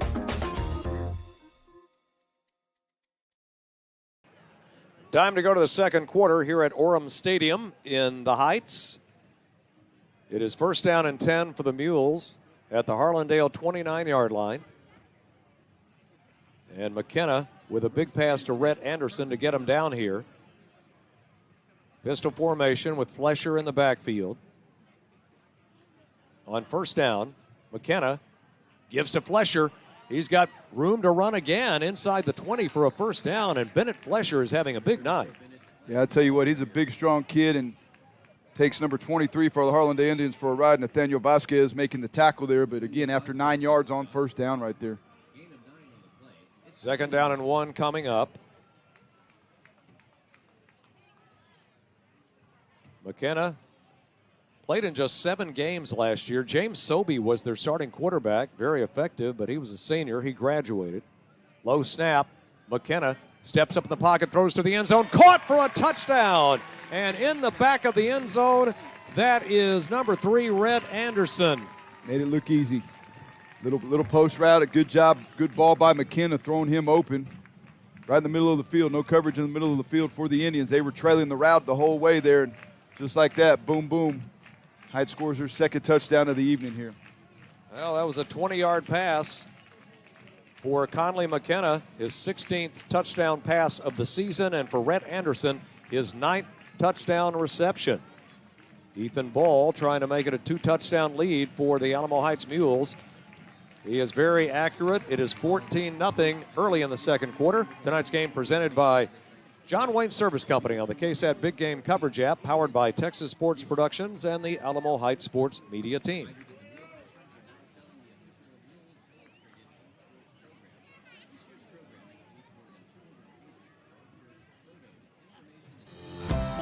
Some national banks want you to believe you can only get the best digital services from them. Well, agree to disagree. At Broadway Bank, we're partnering with big tech firms and local vendors to do things differently. We're building a best-in-class customer experience that lets you connect with us 24/7 without sacrificing the personal service only an independent bank can provide. Award-winning and based right here in Texas. That's modern banking. Visit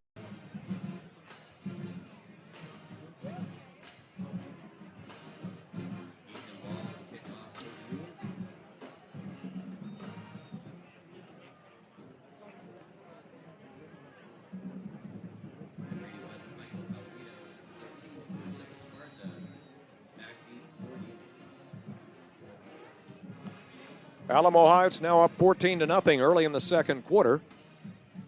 Ted Davis back with Andy Skelton. And now Ethan Ball to kick off. Zion Molina and Joseph Esparza are deep for the Harlandale Indians. This one taken by Molina. Special teams are there, and they smother it up at the 20-yard line. I have been very impressed all season with the way the Alamo Heights Mules play special teams. They are effective in all areas. Yeah, they get down there in a hurry and get Will Broderick on the tackle for the kickoff unit for the Mules that time, and nowhere to go for the Indians, so they're going to set up shop at their own 21-yard line right here. You know, the Indians have played pretty well, and yet you look up and it's 14-0. Well, you know, the quick strike capabilities of the Mules, they you know, I sense that the offensive coordinator for Heights was a little frustrated. They took a shot deep and, you know, trying to get back to their average. And that's kind of an ego thing sometimes as coaches. We try to, you know, we get frustrated and we want to, you know, exert our will and get back to where we should be, and it is 14-0. From the 21-yard line, they run the jet sweep, nothing doing. Blue shirts are there again. It's almost like the Mules are in the huddle at this point. Well, they're just getting penetration. That time, Tommy Colligan again, nothing but penetration, nowhere to go. That's tough. That's an easy way to stop an outside run play. You know, we haven't seen Harlandale try to run between the tackles yet. Give the ball to Molina straight ahead. You know, that's his kind of game. And, again, maybe try to start investigating inside with your run game a little bit if you're Harlandale. Second down, loss of 5. They've got Carson De Leon now in at right defensive end. Tommy Colligan has a hand on the ground. They've almost got a 4-3 look going here. It is a 4-3 look. That's what the versatility of the 3-4. You can get in at just about any front that you want. Salceda hands off to Molina. He's got a big hole straight down the middle of the field. Watch out behind. They stripped him. Yeah, got him from behind, but not after a big gain for a first down, almost out to midfield. Zion Molina with a big play. Well, that's what I was saying. We hadn't seen between the tackles yet, and there you go. Go ahead and start poking up in there, especially with the 4-man front. They take out one of those linebackers right there. Great job by Molina getting down the field. Big first down for Harlandale here. All the way out to the 48-yard line, first down. Looked like somebody jumped. It may be a free play. Salceda will be sacked. As coming in was number 30, Adrian Rodriguez, but let's see if the defense jumped. Yeah, it's going to be offsides on the defense. I'm almost sure of it because they didn't blow it dead. There was no contact.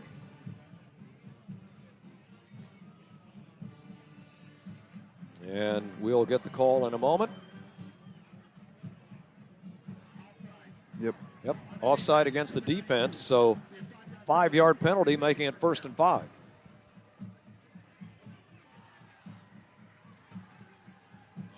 The overall closing speed of Alamo Heights on defense is impressive.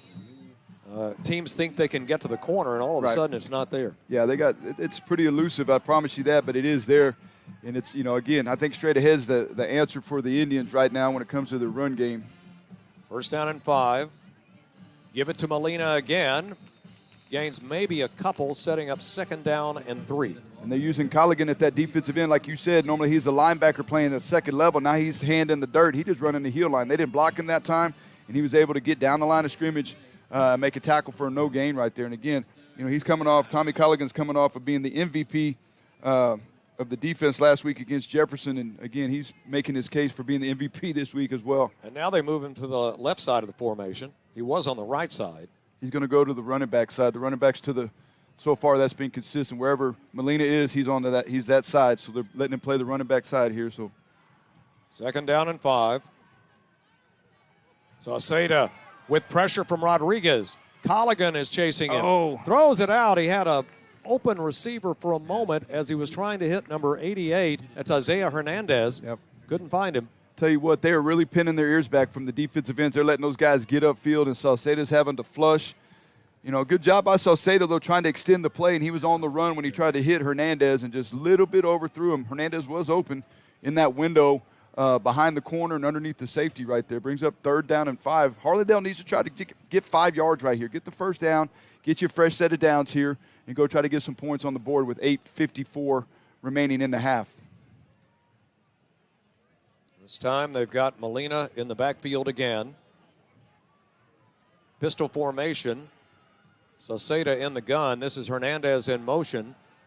Looking for a screen. They throw it out, intercepted. This may go all the way to the house. Salceda going to knock him out of bounds. That's Harrison Sobey who picked it off. And we talked about turnovers. That is a big one. The linebacker, he knew the screen was coming, and he was right there. Yeah, he sniffed it out. And again, Salceda, as soon as he let that one go, he knew, And he at least, you know, coaches tell quarterbacks, you throw the pick, you better go make the tackle. And he did. He got him out of bounds. Didn't let him have a pick 6 out of the deal. But, again, man, you know, Harlandale trying to find a way. They're still trying to find a way to get and get behind that aggressive defensive front of the Heights Mules, and that's one of the things you do is throw the screen. But typically you don't want to throw it to the other team when you're throwing the screen right there. But great job by the Heights defense.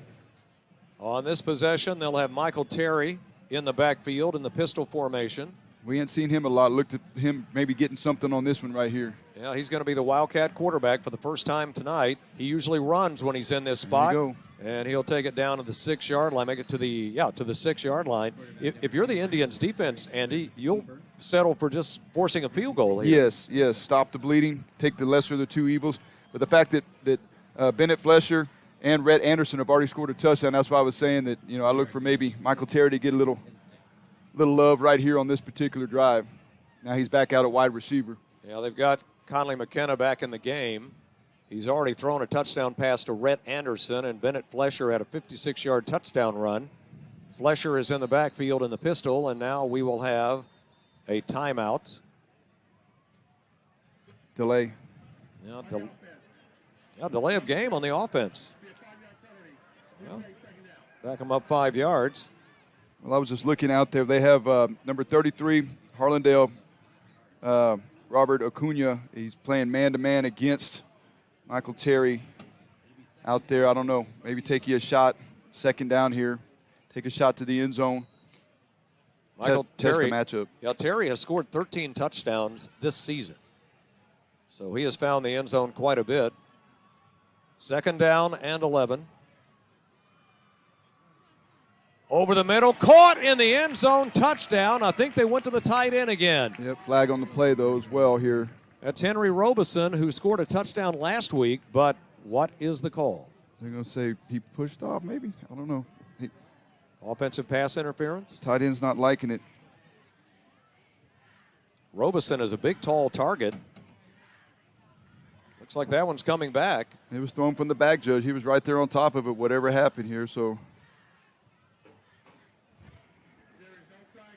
Right. No flag on the play. Wave touchdown, Mules. Touchdown stands. Henry Robeson scores for the second time this season. That's an 11-yard toss from McKenna to his tight end. Well, they've got so many weapons. They've got the wide receivers who can hurt you and a tight end who has scored for 2 weeks in a row, and now they're going to go for 2. Michael Terry straight ahead. There was movement.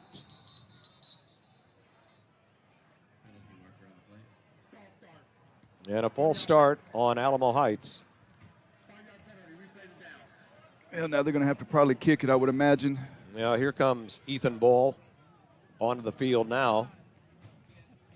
Sometimes you just want to practice something, don't you? Your 2-point conversion. Well, again, it's you have an idea when you come into a game as a coaching staff. You sit down, you talk about certain situations and what you're trying to do, and ultimately you're trying to, as you say, you're working on some stuff for down the road. The ultimate's going to be the playoffs eventually, so you want to try to test your weapons in when the bullets are flying for real, so to speak. Ethan Ball with what turned out to be a 25-yard extra point attempt. He's good again. 21-0 Mules here in the second quarter. Tonight's game presented by John Wayne Service Company on the KSAT Big Game Coverage app and powered by Texas Sports Productions.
Now 21-0. Mules have the lead. Ethan Ball to kick off. Sparza and Michael Palomino back. Fair catch. Fair catch taken by Palomino. They'll take it at the 25-yard line. All year long, I've been impressed with the accuracy of the arm of Conley McKenna. That's why he has completed 79% of his passes. He's got some zip on it, and it is on target. Yeah, I'll tell you what, he does a good job with the football. I thought they were going to try to get it to Michael Terry, but they went to the inside guy instead of the outside guy in that man coverage, and why not, give everybody a little bit of love. offensively. When you got a prolific offense like this, you kind of try to spread the wealth a little bit, so to speak, and, put it on your quarterback, Conley McKenna, to make that decision. But here we got Jacob Salcedo and company coming out. They got 7 minutes, 57 seconds. They got to get points on the board here. They got to move the chains, get the first downs. Again, the running game up the middle. Molina busted off a big run. Zion Molina on the last drive right there, running straight ahead. They have not had success trying to get to the sidelines tonight because of the penetration. And, again, we got a 4-man front by Heights. And off straight ahead to Molina. Again, he's got a big hole. Breaks down the sideline. Do they have the speed to cut him off? And they do. He's inside the 35-yard line, and Zion Molina, for the second time in the game, breaks a big one. Yeah, he's a good runner. That's their game right there. And, again, I'm glad they listened to me on that. They decided to run it up the gut that time because that's where it's at for the run game so far. And it hit so quick that Molina's able to squirt through here. We see the replay right here. And he hits another gear and runs through the arm tackles of the Mules. And it kind of surprised the Mules, I think, that he busted through so quick. But he was forced out by number 26 that time. That's going to be Andrew Connolly. As wide receivers were downfield doing a good job of blocking. First down and 10 at the Mules' 34-yard line for the Indians offense. Two 5-0 teams in district play matched up tonight in District 14. Molina remains in there. Sauceda on an option play will keep it himself, and he'll tuck it in and take it to the 32-yard line, bringing up second down. All right, run a little option to the short side of the field right there. That's probably against their tendencies. Only picked up one on that, and probably a smart decision that time by Sauceda to keep the ball instead of flipping it out there and risk putting it on the ground. There wasn't a whole lot of room over there to the short side of the field. It is very important for the Indians to find the end zone here. This is a good drive. You don't want it to stall. Second down and 9.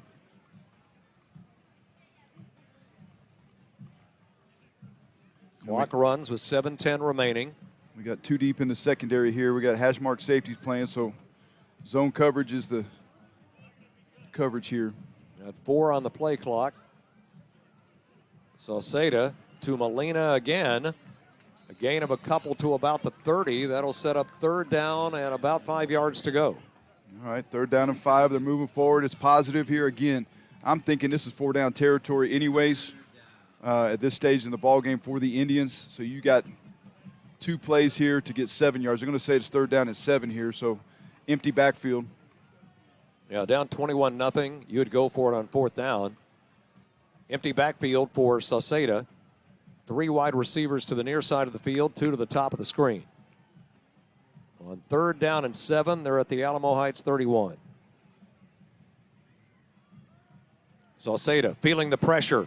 Tries to get out of it, does, fires it downfield. He's got a man open, and he overthrew him. Wow, he had him down there. That was Molina. Had him turned around, man. He didn't have his body where he needed it, wide open. And again, Molina's body was discontorted a little bit and wasn't able to get his body around to make that play. Now we're about halfway through the second quarter. And it's fourth down and 6. Get you 6 yards right here. Find you a matchup, softest corner, shortest throw, run you a 7-yard comeback route. This time they'll have Molina in the backfield. Up top is the softest corner here. Let's see. Sauceda in the gun. Here comes the pressure, and they're there, and a fumble, and look who jumped on it. It was Adrian Rodriguez who forced the fumble, and the Mules get their second turnover of the game. We've had 5 turnovers in this game, and that's the second one that the Mules have forced. And the Mules were the Indians were knocking on the door, which was a critical possession for them staying in this thing.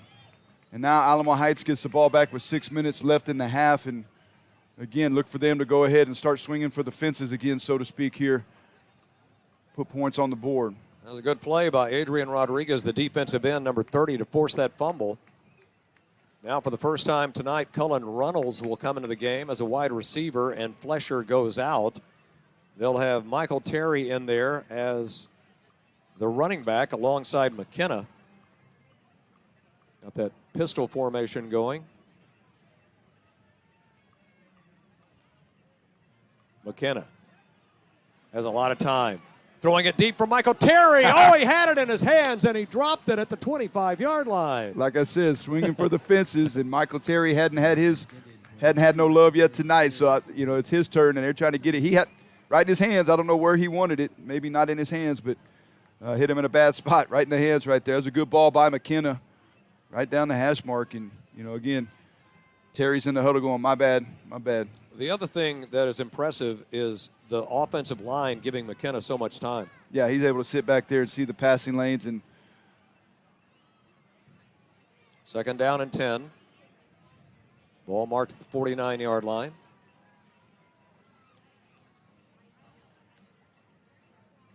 McKenna handoff to Flesher. Flesher is hit at the 45-yard line, drags a man to about the 44. Yep, tackle made by 23 at that time. Nathan Vasquez showing up on time right there. No gain. Now third down. Third down and about 8 for the Mules offense. The fewest points scored by Alamo Heights this year was 39 points in a loss on opening night. But they have averaged 56 points per game in district play. Well, they're a very explosive offense. They've shown that already tonight. But Harlandale's playing hard, man, as they bring pressure here. McKenna has a lot of time again, throws to the near sideline, and he threw it behind Wyatt Thistle. That time he wasn't accurate. That's fourth down coming up. Yeah, that time Harlandale brought a blitz that time, brought an extra guy right there, forced McKenna out of the pocket to his non-throwing side, and that might have been just enough for that ball to be off the mark here, as we're going to see a punt, or at least a punt unit come out for the Heights Mules. You know what? It's been so long since Alamo Heights punted, I forgot who their punter was. It's Carson De Leon, one of their defensive ends. I was going to say he's got a big number. Number 92. And you could tell they haven't punted because their personnel's coming out on the field late. Wait, what? We're punting, Coach? Yeah, we're punting. Get out there. Back deep is Michael Palomino, number 81, standing at his 35-yard line. De Leon. And Palomino touched it. It bounced right back up to him. And he'll be tackled at the 26-yard line with 5 minutes to go in the first half. That's where the Indians offense will come onto the field, down 21-0. By the way, we'll be naming our John Wayne Service Company player of the game. After the game, you can vote right now by going right there to johnwayne.com. Just by voting, you're eligible for a $10,000 home makeover. So why wouldn't you vote? You can't be eligible if you don't vote at johnwayne.com. And if you name the player that Andy and I pick after the game, you win 2 tickets to the San Antonio Gunslingers. Well, here comes Saucedo back onto the field. They've moved the ball in the last 2 possessions, but had it stall out. Great job by the Harlandale defense, though. They're giving their offense every opportunity. Saucedo to Molina, straight up the gut. Looks like the Mules are adjusting to that because they shut it down. Number 96, Angelo Anise. He just stuffed it up in the middle, man. He was being blocked, but he took his guy, put him right back into Molina's lap, and stopped the forward progress and allowed the outside guys to get in there and wrangle him up. And again, the front three, they're doing their due diligence. And again, they're mixing up the looks up front, and they're putting Colligan with his hand in the dirt instead of putting him at the 4th linebacker. No gain on first down, second down and 10. Saucedo feeling the pressure all night, throws it downfield, and it is overthrown. He was looking for Saxon Langenberg, and that was Jackson Duffin on the coverage. Yeah, and again, the pressure was getting to Saucedo, and his balls have been just a little bit off the mark tonight because of that pressure. And I think the speed and the quicks of the front 4 for the Mules is a little bit of a surprise to number 11 there, but he's catching up to it. At least he's not getting wrapped up anymore. He's able to get outside of it. He needs to calm his feet down a little bit when he's getting outside the pocket and deliver the ball with a little bit of balance and tempo about himself. But he's trying to give him a chance. Third down and 10. It's Molina in motion. Here comes the rush again. Steps up in the pocket, has to throw it on the run, and nobody there. And one of the keys to the game, Andy, that we talked about in the pregame was pressuring Saucedo. Get to him, yep. And make him uncomfortable, and they've done that. Yeah, they're frustrating him. They're harassing him. Again, they're not getting to him like they did early in the game. He's able to escape it, but he is flustered, out of his comfort zone a little bit here as he now goes back to be the punter for the Indians. About 4 minutes remaining until halftime. And the dangerous Rhett Anderson is back. Mentioned that he has returned 2 punts for touchdowns this season. Yeah, I'd kick it away from him. Sauceda with the rush on. They blocked a punt last week against Jefferson. Anderson will watch it bounce, and another bounce that goes Harlandale's way. They'll down it at the 32-yard line, and 4 minutes to play, and that's where Conley McKenna will bring that explosive offense back on the field. Yeah, I still look for them to go back to Michael Terry here. Terry had a shot to catch a deep ball right there, and, you know, they're getting behind the coverage of Harlandale. And, again, offensive coordinators tend to be a little bit greedy when they're, you know, they pay attention to their stats, and they know that they're averaging 50-plus points a game, and they're a little off their pace for where they should be in this game, and try to get it all back in one deal here. McKenna has thrown for 2 touchdowns in the game. One to his tight end Robeson, and another to Terry's the quarterback. Anderson. Here. Yeah, Terry in there at the Wildcat. He usually runs in this case. But Harlandale is there, and that's a good defensive play, a gain of a couple. Yeah, 54 comes in there. Julio Martinez gets first contact on him. Allows the Cavalry to get there, and just like that, only a, what are they going to call it, a 3-4 yard gain right there. Yeah. The Harlandale Indians color scheme of the Washington Now Commanders with that burgundy and gold. Alamo Heights in the blue tops, white pants, gold helmets. 2nd and 6 with Terry in the Wildcat.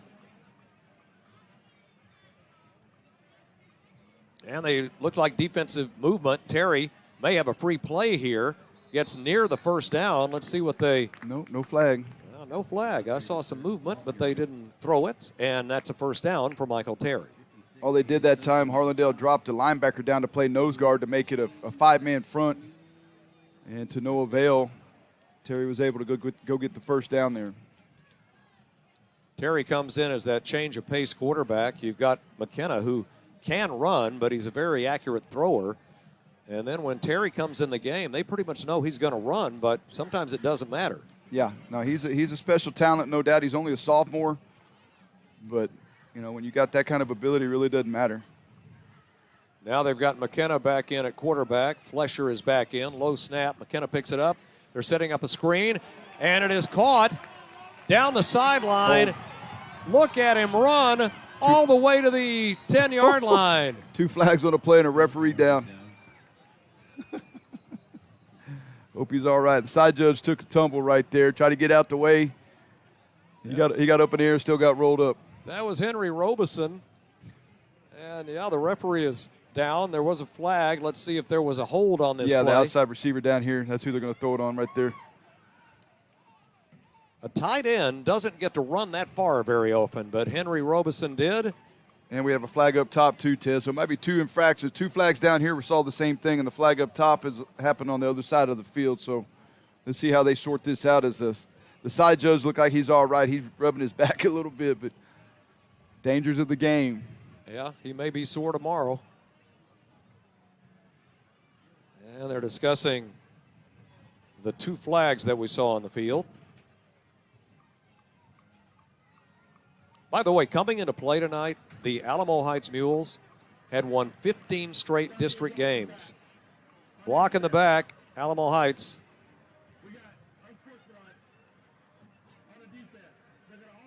Offset. Replay the down. That didn't even happen. So Alamo Heights has won 15 straight district games. Now they've gone into a new district, but their last district loss was on November 30th of November 3rd. It was 2019 against Bernie. So that's a good run. 15 straight wins in your district. Bernie champion. Yep, it was Bernie champion. Yep. Not Bernie Greyhounds. They take offense to that. That's why. It was champion. But that's a long stretch. Back to 2019. They're 5-0 this year, 5-0 last year, 5-0 the previous year in district play. McKenna to set it up, throws it out near sideline. That's too high. It's a rare inaccurate throw from McKenna as he tried to find Rhett Anderson. I'll tell you what, they had dialed up some pressure that time. Harlandale, great job getting to the quarterback. Was trying to get his number right. That's 56. That's going to be Aiden Sosa in the face of McKenna. That's why that pass was off the mark. And again, Harlandale trying to find a way to kind of get McKenna out of his rhythm, out of his game a little bit here, and he's been errant on the last couple of passes. Now 2nd down and 10 from the 42. Pistol formation with Flesher to the right of McKenna. McKenna out to the sideline. It is caught by Terry. Terry breaks a tackle at the 50. Now he's in a retreat, but they'll tackle him at the 49-yard line. That'll not be a first down, so 3rd down coming up for the Mules. Bend but not break. Harlandale defense shows up. Again, so far they've been able to handle the explosive nature of Michael Terry tonight. Last night in the district, Highlands went to 4-2 in district play with a 12-7 win over Edison. I did that game last night at Alamo Stadium. And tonight, McCollum is playing Sam Houston. Both are 2-3 in district. Burbank, 3-2, is playing Jefferson tonight. Jefferson 1-4. And Lanier, 2-3, is playing Brackenridge tonight. Brackenridge 1-4. 3rd down and short. Give off straight ahead, and I don't think he got the first down. They stood him up. It'll be 4th down. Yeah, they're going to say he's short. Great job showing up from the secondary. They gave it to Michael Terry again. And a lot of white jerseys there.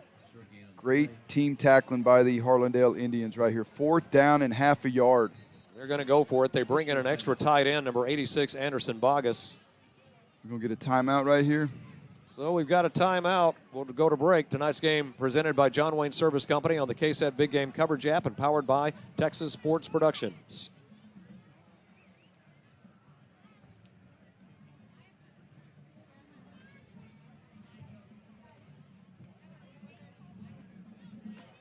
.804.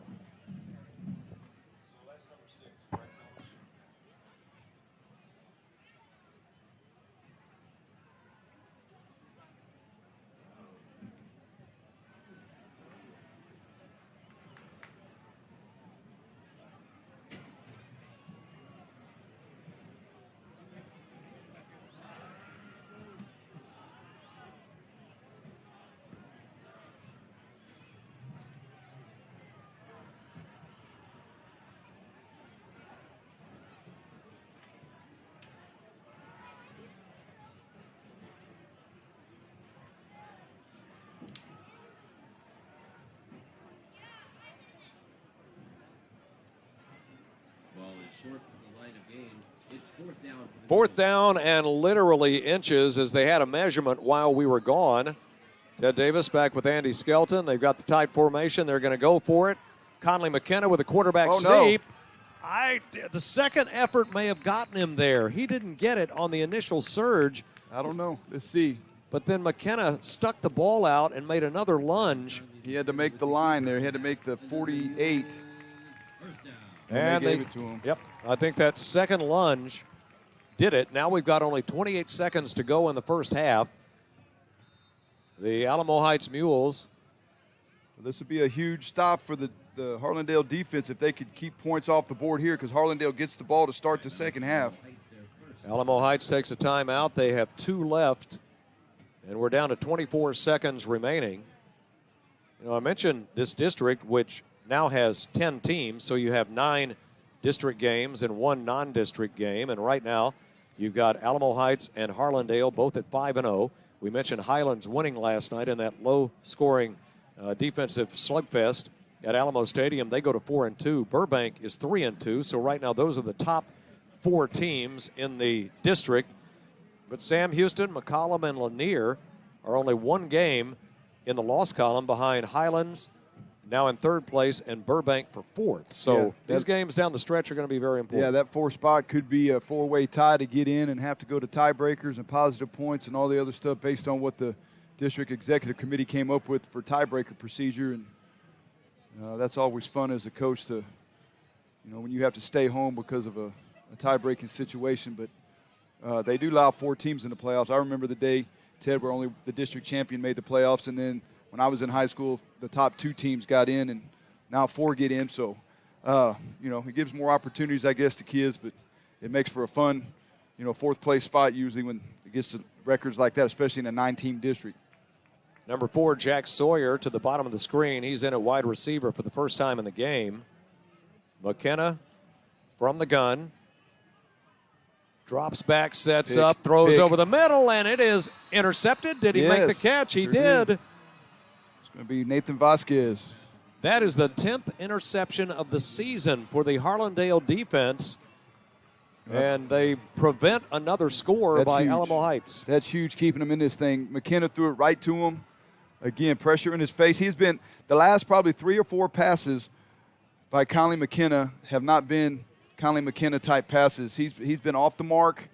And again, Harlandale, the front 4 are getting in his face a little bit. And there's a little discombobulation when he's getting rid of that football and off the mark. And again, 18 seconds here for the Harlandale offense. That is only the 2nd interception of the season for Conley McKenna. And the Mules have had 4 turnovers in the first half, and yet they're up 21-0. They've had 3 fumbles and an interception in this game. Now Sauceda rolling to his right. Sauceda throws it over the middle. It is caught for a first down. That's Esparza. Now they have 2 timeouts remaining. And they take a timeout with 6 seconds remaining. Might as well take them because you can't get a refund for them. Now, they didn't take it. No, they didn't take it, and they're going to get off one more play.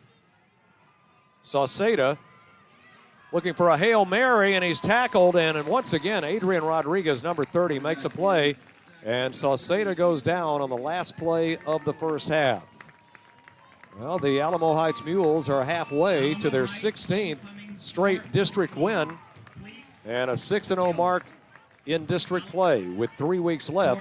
But we'll see what the Indians can do as they'll get the ball to open up the 3rd quarter. Here at OREM Stadium on the campus of Alamo Heights High School, Ted Davis along with Andy Skelton. It is 21-0 at the half. We'll have the Battle of the Bands coming up at halftime. Tonight's game presented by John Wayne Service Company on the KSAT Big Game Coverage app, powered by Texas Sports Productions and the Alamo Heights Sports Media Team. Alamo Heights Homecoming Court nominees, please report to the field.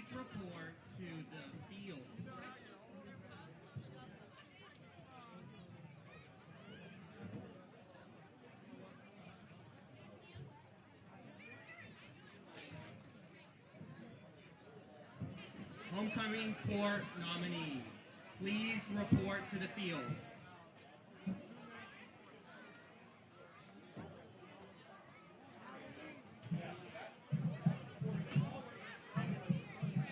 Ladies and gentlemen, tonight, for your halftime entertainment, Harlandale High School proudly presents the 3-time winning Grand Champion Varsity and JV Golden Dancers, under the direction of Miss Jamie Munoz, led on the field by a $1 million band from Indian Land.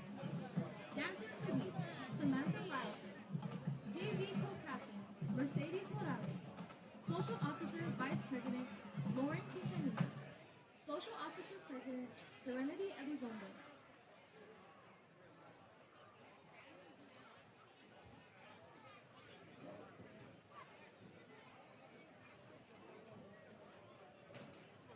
Major, Madison Riojas.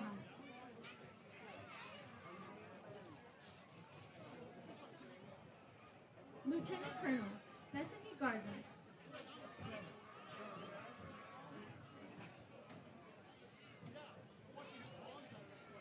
And your 2022-2023 Colonel, Mariah Gonzalez.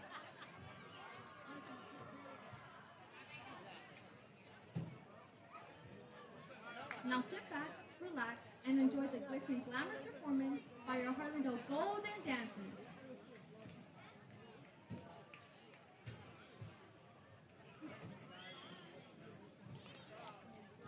$21-0 at halftime here at OREM Stadium. We'll be listening to the band from Harlandale coming up in just a bit. It's homecoming night here at Alamo Heights. They'll have the presentation of the homecoming king and queen. But right now, the bands do a lot of work to get ready for this. Let's listen and watch the performance from the Harlandale Indian Marching Band.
Aren't you glad you're an Indian?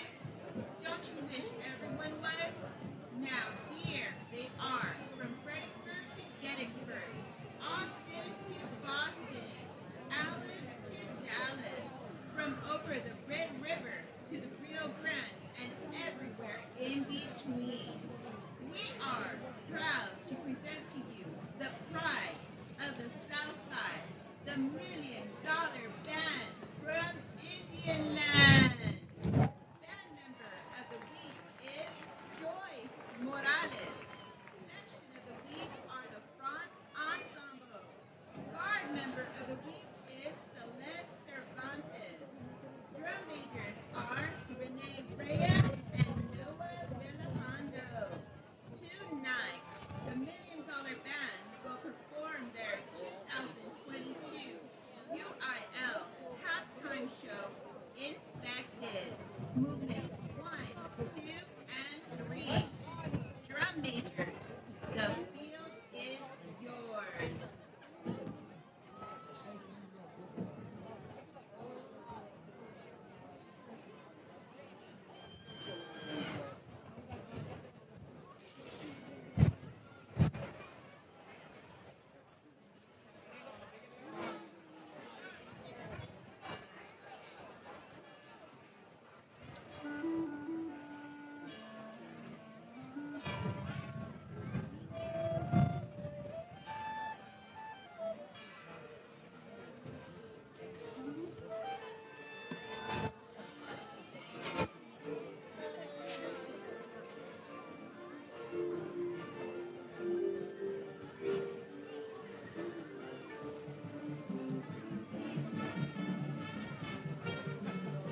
We have been watching the halftime performance of the Harlandale Indian Marching Band. It is homecoming weekend here at Alamo Heights. They'll have the homecoming ceremony coming up. We'll carry that.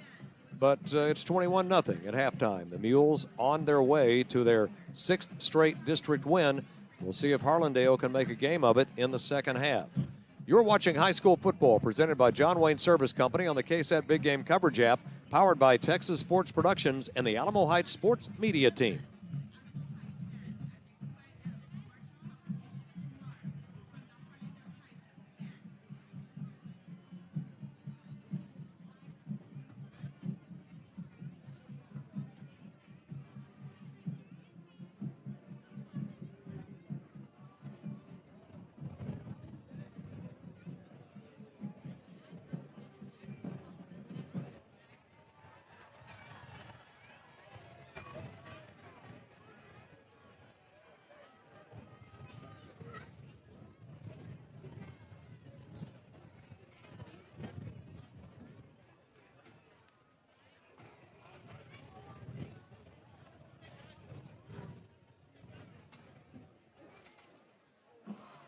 Ladies and gentlemen, the Alamo Heights Independent School District is proud to present the 2022-23 Alamo Heights High School Mighty Mule Marching Band and Spurs Dance Team.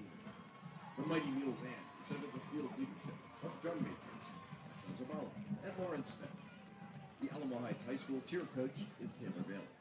The 2022-23 Alamo Heights cheer captains are Lily Greedy, Nancy Itchner, and Reese Cedars.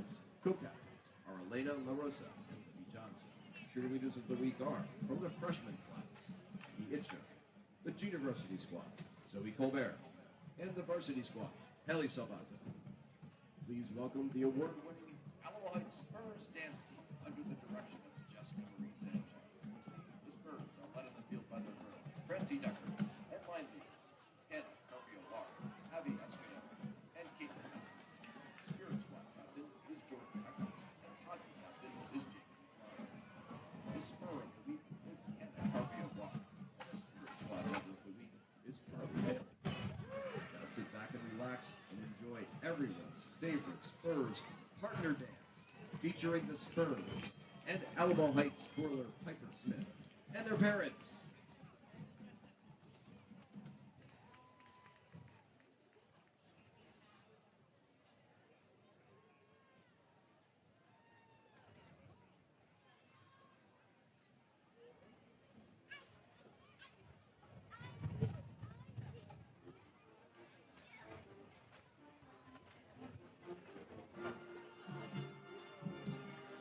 Halftime continues here at OREM Stadium. There you see the dance team for Alamo Heights on the field with their band. We'll have the homecoming king and queen named here before we go to the third quarter. Let's listen in to the performance here at OREM Stadium.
Give it up for your Spurs.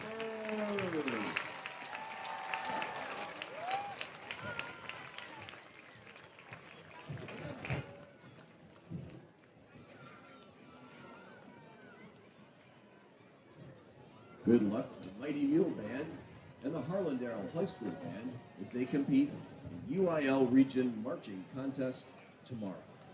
Go!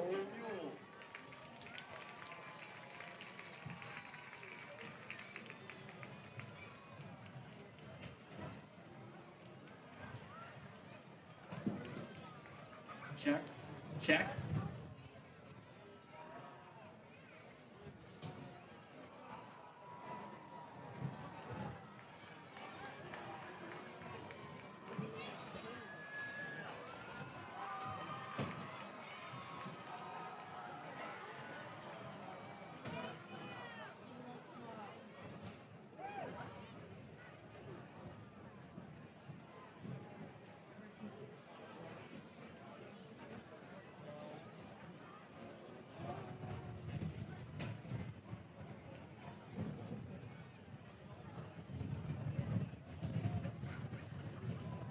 Mules, it has been such an amazing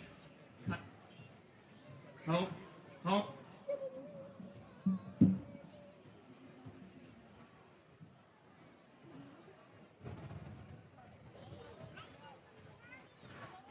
Let's see. Oh yeah, this will work better. Mules, it has been such an amazing homecoming week. I have loved seeing all our students show their school spirit. As a matter of fact, on the screen right now, you should see some of the fantastic moments from the bonfire and some of our most spirited students during Dress Up Week. It has been awesome seeing all their students show school spirit and represent Alamo Heights in such an amazing way.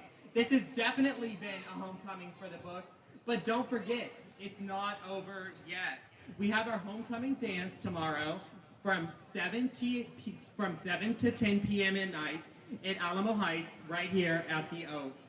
Now, I'm excited to announce your homecoming royalty court. The freshman Lord nominees are Noah Ravenrooks and Gavin Barker.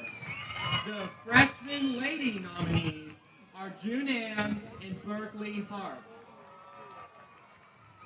Ladies and gentlemen, your winners are Gavin Barker and June Ann.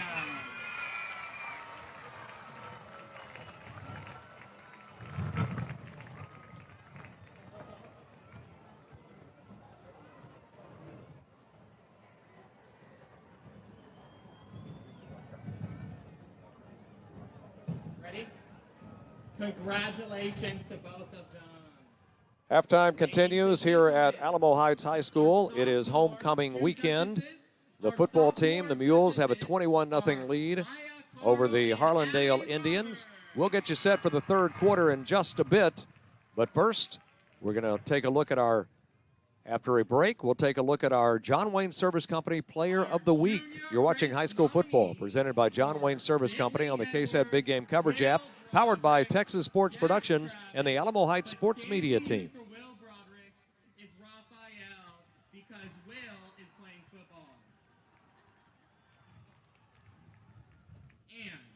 Your junior winners is Princess Francie Decker. Francie will be escorted by Prince Will Broderick.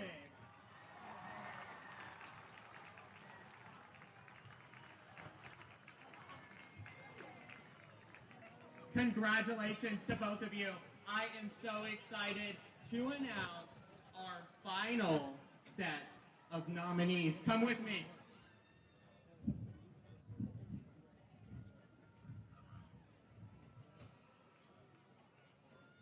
Our Homecoming King nominees are Manny Harris,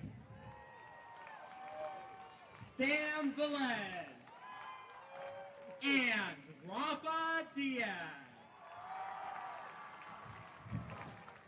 Our Homecoming Queen nominees are Elena La Rosa,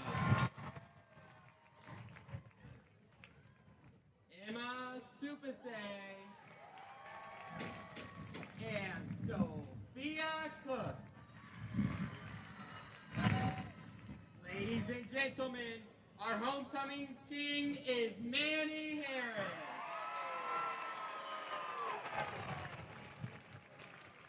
And, drum roll please, your homecoming queen is Sophia Johnson.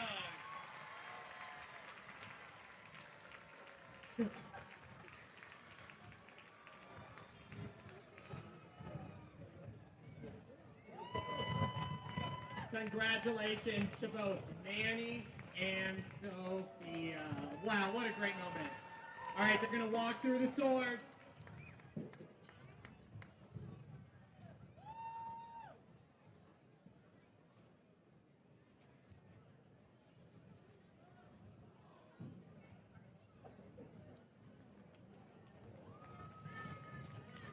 Ladies and gentlemen, your homecoming king and queen.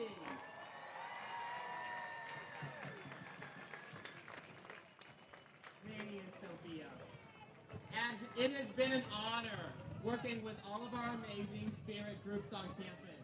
A special thank you to Mr. Dillard, Ms. Rangel, Ms. Sanchez, and all of our teachers, coaches, and sponsors for making this night possible.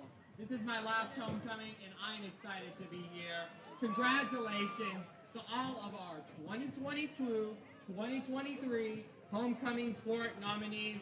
Everyone, let's make some noise for Manny and Sophia. Hit it, guys.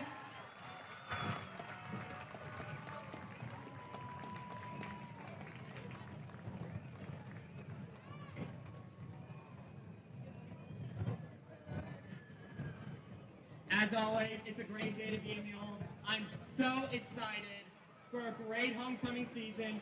Don't forget about the homecoming dance tomorrow night, which is Saturday, 7 to 10 p.m. I hope to see all of you there.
It's all about coming together and celebrating each other as a school, working together to accomplish something amazing.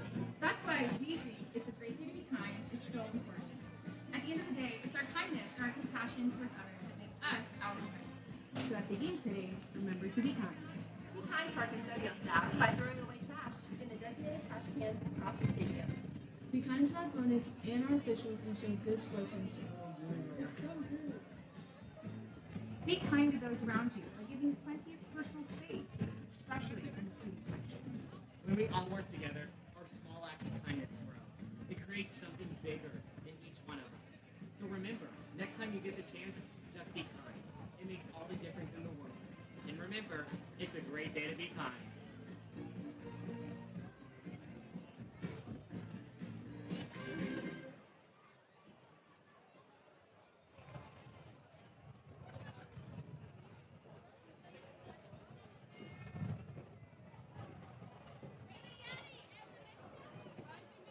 We're back at OREM Stadium, about to go to the third quarter. This 5A District 14 matchup tonight on Texas Sports Productions and the KSAT Big Game Coverage app powered by Texas Sports Productions and the Alamo Heights Sports Media Team. And we saw the John Wayne Player of the Week. It is one thing to be the John Wayne Player of the Game, but to be the Player of the Week, that's an added honor, and maybe one of these players might be the John Wayne Service Company Player of the Week. You can vote for the Player of the Game by going right there to johnwayne.com. Just by voting, you're eligible for a $10,000 home makeover. And if you name correctly the player that Andy and I will name after the game, you win 2 tickets to the San Antonio Gunslingers. So when the third quarter starts, the Harlandale Indians coming in here at 5-1 for the season, 5-0 in district play. They'll get the ball. I've done 5 of the 6 games that Alamo Heights has played this season, and this is the closest it's been in halftime in a while. Now they're up 21-0. Got to go back to opening weekend in Seguin, where they were ahead of the Seguin Matadors 25-21.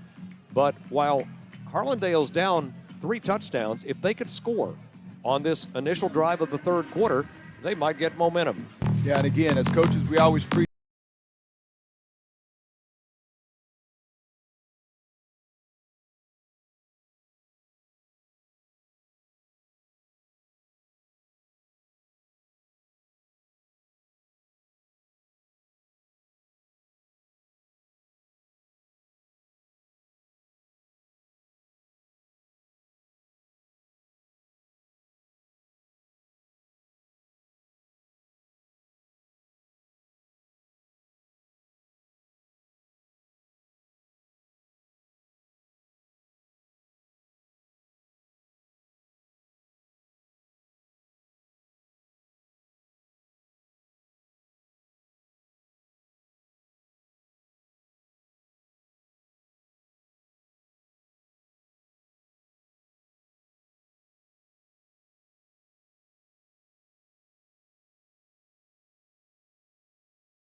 To the second half. They kick it deep. Palomino will run it back.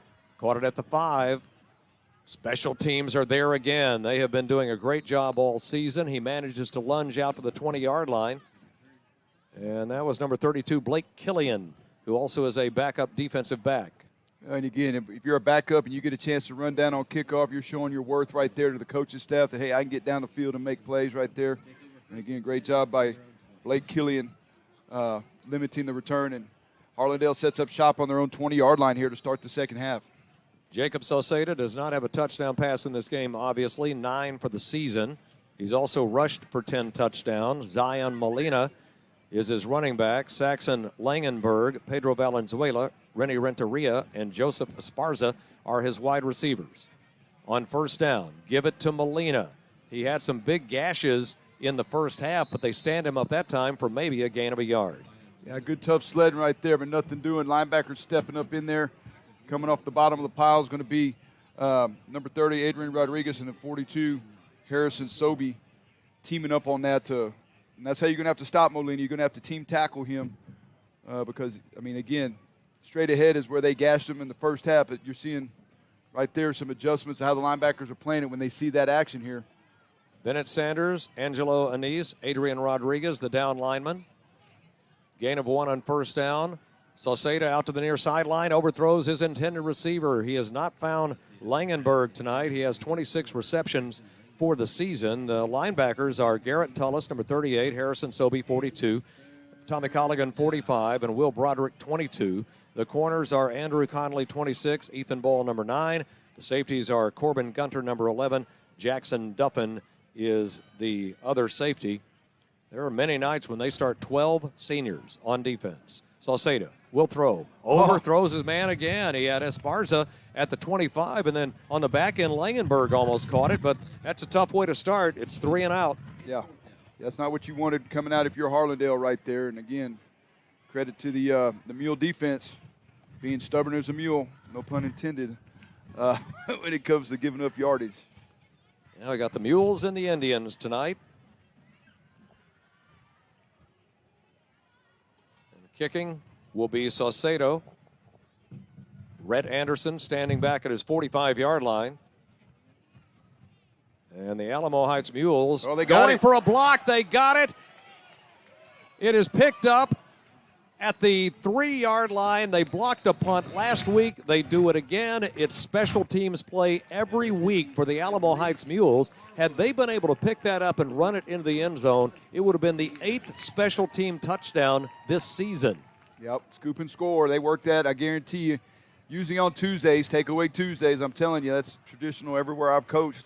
And they work on defense. They throw the ball on the ground. Those defensive guys, believe it or not, Ted, work on picking the ball up on the run and get in the end zone, scoop and score. They were trying to there. The ball, unfortunately, is not a round ball. It doesn't bounce straight. It bounced kind of weird. And at least they got possession on the 3, though. And set up for the knockout punch here early in the third quarter. That's Flesher in the backfield with McKenna. Wyatt Thistle is in motion. Now he'll block. Flesher straight ahead to the end zone. It is a touchdown. And they score a minute and 9 seconds into the third quarter and now up 4 touchdowns. I think that was either Harrison Sobey or Tommy Colligan who blocked the punt. And the special teams have been special this year for the Alamo Heights Mules, and they lead 27-0. Well, that was one of the keys to victory for the Mules here, is they're going to go ahead and go 6-pack on the extra point right here. Went for this earlier and had a penalty. Now Terry straight ahead, and he won't make it. And they had too many bodies up front there. Yeah, the Indians' defense stiffens, but it's 27-0 here early in the third quarter. Tonight's game presented by John Wayne Service Company on the KSAT Big Game Coverage app, powered by Texas Sports Productions and the Alamo Heights Sports Media Team.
Defense gets a 3 and out. Special teams makes a play.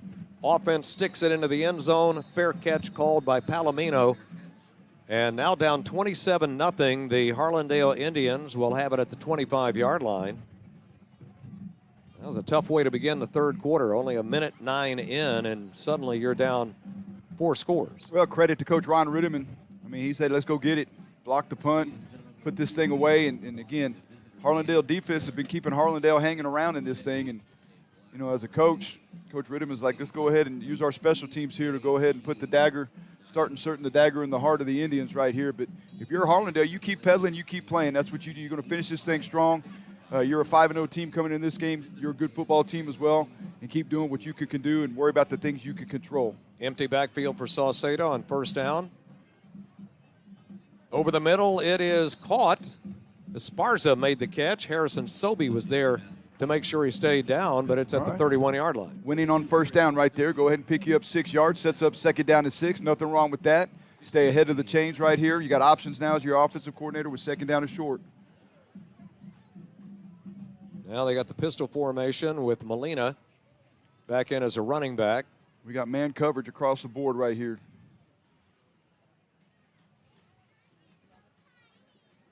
Saucedo to Molina, and they have figured out something on the – they were gashing them in the first half, and now there are blue shirts every time Molina tries to run. Yeah, they're slanting to the back right there, and we got an injury on the field here as the players are calling coaches in, so we got an injured player down right here, and it is Molina. Well, Zion Molina is hurt. We'll take a break. 27-0 here in the third quarter. Tonight's game presented by John Wayne Service Company on the KSAT Big Game Coverage app and powered by the Alamo Heights Sports Media Team.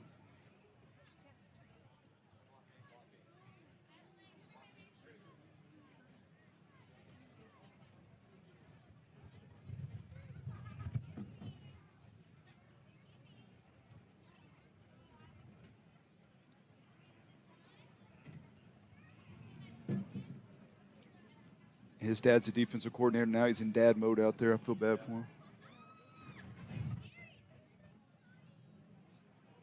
Working on his right knee.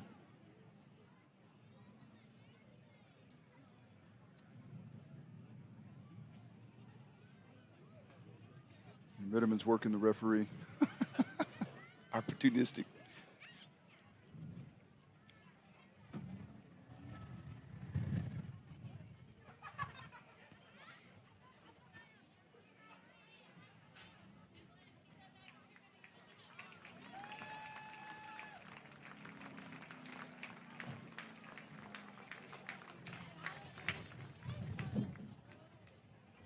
Zion Molina is up and walking toward the sideline. He was the running back for the Harlandale Indians who was injured. His dad is one of the assistant coaches, so he was out there taking a look at his son.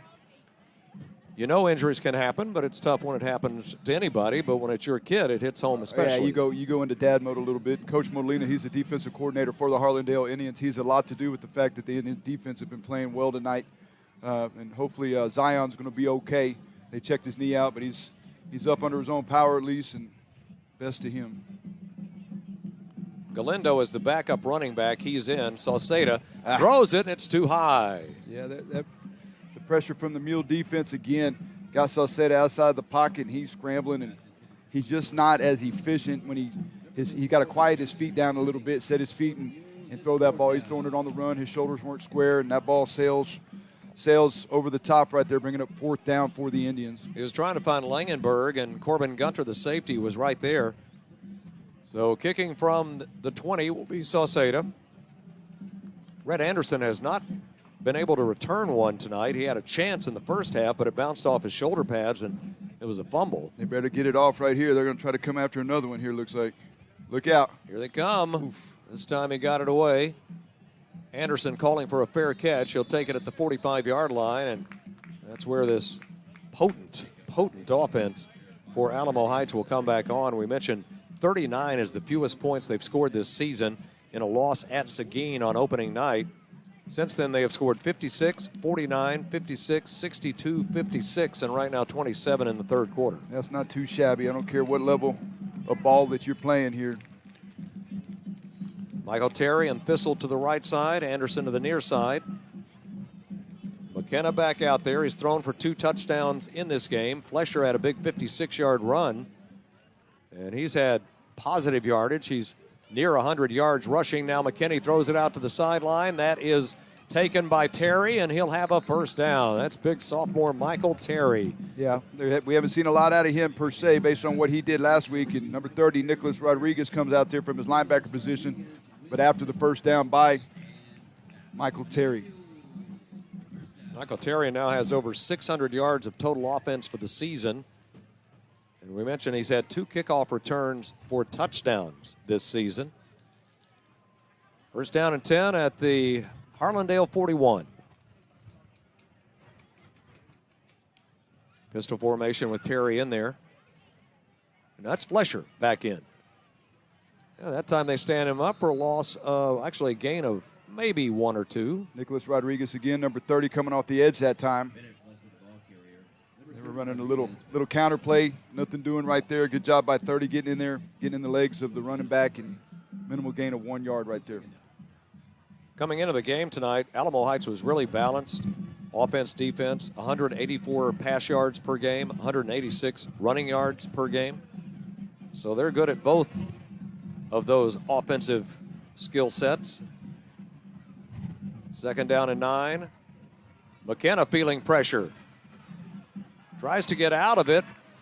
Turns nothing into a gain of about 3 because of strength. How about that? About 6 defenders from Harlandale get to him, but he's still able to go pick up positive yards on the play instead of taking the sack right there. You're right, he's a pretty big kid. Carries a lot of weight with him, about 200 pounds, 190, somewhere in there, but he's able to drag some bodies with him to pick up positive yard. He's not very tall, but very strong, accurate arm. Now 3rd down and 6. They've got Terry to the top of the screen. Thistle and Anderson are to the near side. McKenna Straight ahead to Flesher. Flesher breaks free again. I think the only thing that stopped him was the referee got in the way. Yeah, the umpire, yeah. That's all right. The umpire's in the field of play, so the umpire did what he's supposed to do. You got to, it's better for them guys freezing and let the guy cut off of him. And I remember back in the day, I played tight end, Ted, and I used that umpire to pick off, to rub off the defender that was chasing me, and they're legal. They're in the field of play, so you can play a ball off of them. You can use them to screen, and those guys know what they're up against. They've been trained. Flesher is right at the 100-yard mark now. Had that 56-yard run and a couple of more big runs. Now first down and 10 at the Harlandale 22.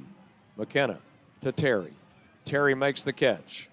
White shirts are there, but he's tackled at the 16-yard line.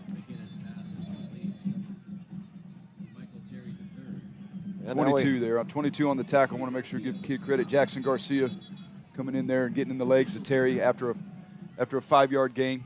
Now another injury. And Harlandale has a player down. We'll keep it here during this injury timeout. Cramp. They're working on a cramp here a little bit. Mentioned that these two teams have not met since 2014. Harlandale lost that game. Alamo Heights is 3-0 against the Indians. They met in 04 and 05. Highlands won last night, beat Edison. Very low-scoring game at Alamo Stadium, 12-7. I did that broadcast last night. Tonight, McCollum and Sam Houston are playing. Burbank is playing Jefferson. Lanier is playing Brackenridge. And good to see him walking off without any assistance.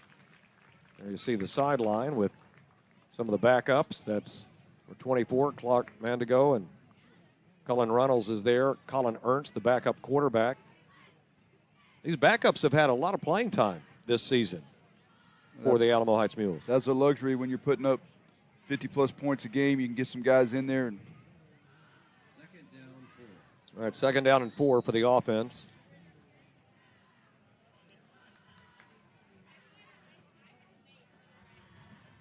See if they give the ball to Flesher on second down or if McKenna will put it in the air.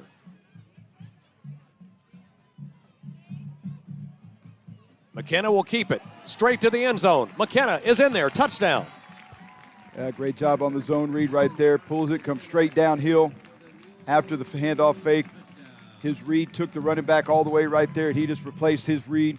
His read came across his face, and he hit it right downhill. Got in the end zone. That's how that play set up. And then he hit the afterburner, and nothing doing. Third rushing touchdown of the season for McKenna. He has now thrown for 17 passing touchdowns.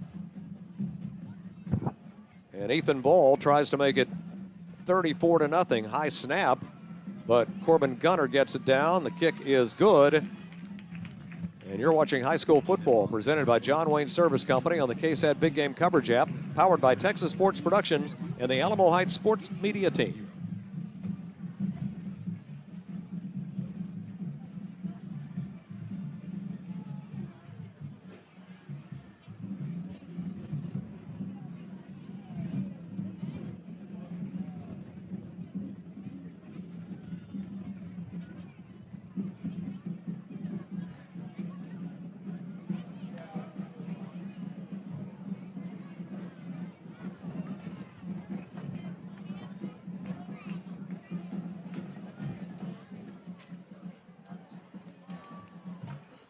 Scores from around the district this evening. Final score, Highlands 12, Edison 7. Third quarter score, Sam Houston 14, McCollum 13. Also second quarter score, Jefferson and Burbank tied at 7. Halftime score, Brackenridge and Lanier tied at 13.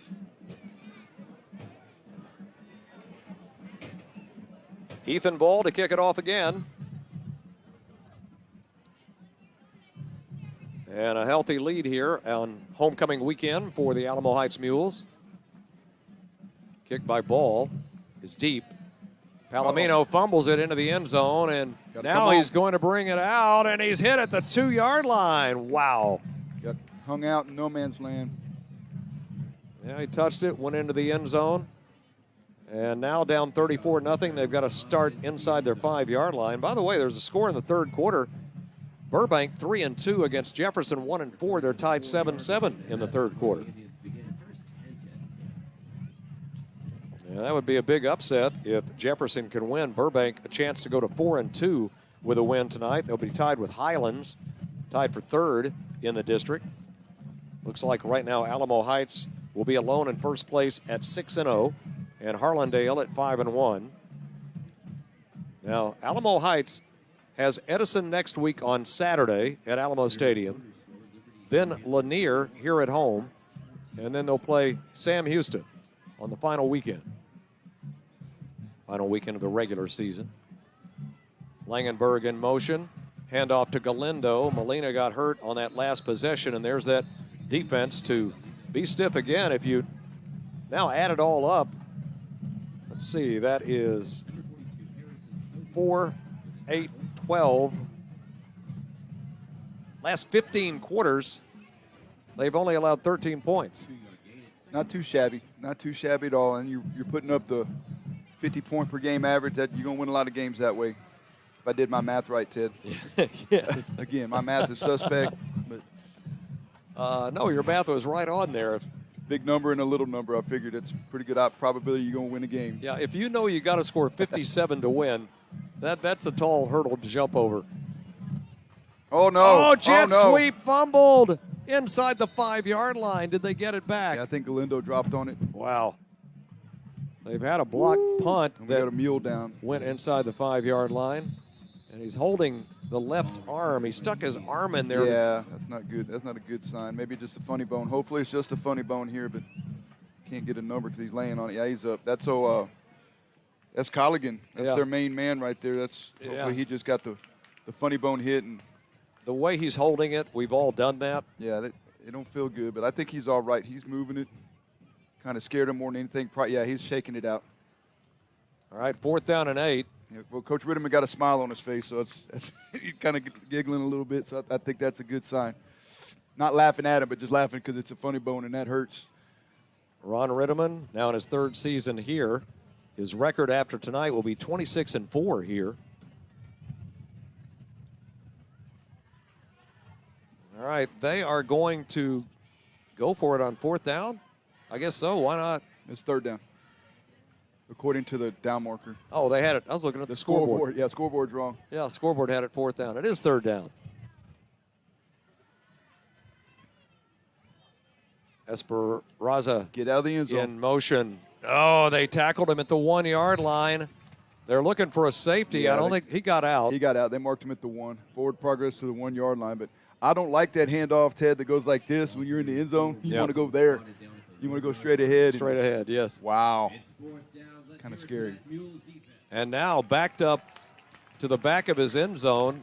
The Alamo Heights special teams can really pin their ears back on this one. They've already blocked one punt. They've blocked a punt in each of the last 2 games. Tommy Colligan picked one up last week on the scoop and score and ran for a touchdown. Actually caught it midair. Yep, Saucedo's heels are on the end line here. Here they come. He gets it away. But Anderson will fair catch it at the 24-yard line. That's called good field position. That's great field position. And again, Saucedo kind of put his head down, like his body language saying, like, kind of misstruck it there as we see the replay on trying to get out of the end zone there. The ball spotted at the 1-yard line. And McKenna will come back on. We'll be naming our John Wayne Service Company Player of the Game after the game. You can vote right now at johnwayne.com. I would think that Bennett Flesher is a candidate. Conley McKenna, certainly a candidate. The entire defense for the Alamo Heights Mules is a candidate. Tommy Colligan, one of them. Vote for johnwayne.com, at johnwayne.com. When you vote, you'll be eligible for a $10,000 home makeover from John Wayne Service Company. You can vote right now. McKenna, too much time. Throwing for the end zone. It is caught. Rhett Anderson, did he make the catch? No, he dropped it. Yeah. Went up to try to leap and grab it. Had his hands on it. Jackson Garcia in coverage for the Indians. Now we have 3:22 to go in the 3rd quarter. Road game next week for Alamo Heights. We talked about they play Edison. It's a day game at Alamo Stadium. Second down and 10, ball at the 24.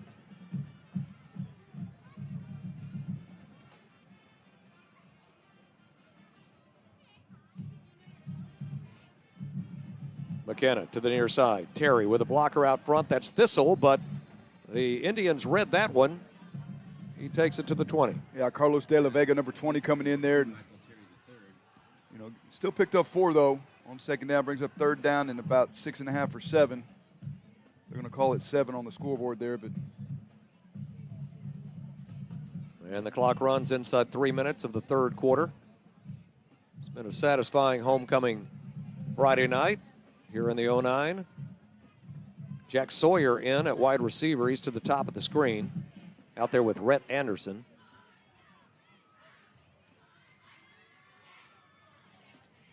Third down and 7. Out to Anderson. Sawyer blocking. White shirts are there, but he strings it to the near side. Gets to the corner. Can he get to the end zone? He does. That was all Anderson right there. What a play by Rhett Anderson. That's a 24-yard touchdown run. It's a pass, but he turned that into a run, and it's a touchdown. Yeah, he went about 50 yards to get that 24. And again, they had him dead to rights to the front door. He came back through the kitchen and ended up coming out the back door there to score the touchdown. That's his second touchdown reception of the game. And the senior now has 10 receiving touchdowns this season. There you see it right here. A couple missed tackles by Harlandale helped to cause a little bit as the extra point goes up. And Ethan Ball will make it 41-0 as we play late in the third quarter. You're watching high school football presented by John Wayne Service Company on the KSAT Big Game Coverage app and powered by Texas Sports Productions and the Alamo Heights Sports Media Team.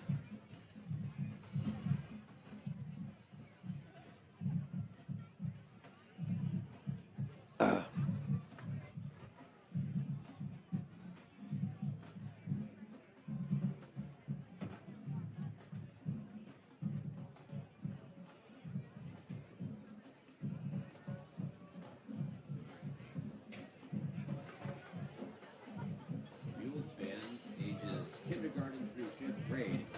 Sign up for Mule for a Day 2022, coming on Saturday, August 29th from 12 to 2 p.m. right here at Trailer Azar Field. Mule for a Day gives kids K through 5th a chance to participate in fun football-led activities led by the Varsity Mules football players. Events include a t-shirt and snack, a chance to run through the inflatable tunnel, a tour of the varsity locker room, and a chance to win an autographed football, 1 per grade. That's Mule for a Day, Saturday, October 29th from 12 to 2. Well, it's now a 41-point lead for the Alamo Heights Mules. And Ethan Ball will kick it off again. This time deep. Fair caught by Palomino. And it will come out to the 25-yard line. That's a lot easier than what happened on the last kickoff when he took it in the end zone and had to come out and they got dropped on the 3-yard line. So at least they get a little breathing room here starting on their own 25. Not to sway your vote any on the John Wayne player of the game, but Conley McKenna has now thrown for 3 touchdown passes and rushed for another. That's a good night. Yeah, and again, I'm leaning on the defensive side myself. There've been a lot of great play on the defensive side from the defensive line, guys like Angelo Aines, all the way to the player of the game from last week, Collagen. Those guys are a total team deal so far tonight. Bennett Flesher's had a good game at running back. He's at or over 100 yards. He had a 56-yard touchdown run in the first half. Sauceda will soldier on. Pitches out to Galindo, number 10. Turns the corner, and there's a pick and pull collision. That was number 32, Blake Killian, along with 55, Reese Harwood delivering that. Isaiah Galindo was the hammer and not the nail that time. He went ahead and put a good pick and pull collision on those two guys and picked up 3 yards. Well, they've rotated their second string defense in now. I see that Trey Maines is out there with Ben Flynn. Also out there is Blake Killian and Mason O'Daniel. Hale Ward, Charlie Bueller, getting a lot of valuable playing time. Pass out, incomplete. Overthrown. as he was looking for number 80, Rennie Renteria. Yeah, just tough night tonight for the Harlandale offense, and balls hitting receivers in the hands, and they're not bringing it in. And again, things like that brings up another third down here for the Indian offense. The down lineman, Fernando Rivera, is on the field. Mentioned Reese Harwood is out there. Once again, we want to welcome back our alumni classes who are here tonight. Third down and 7. Sitting in Section A. Welcome back.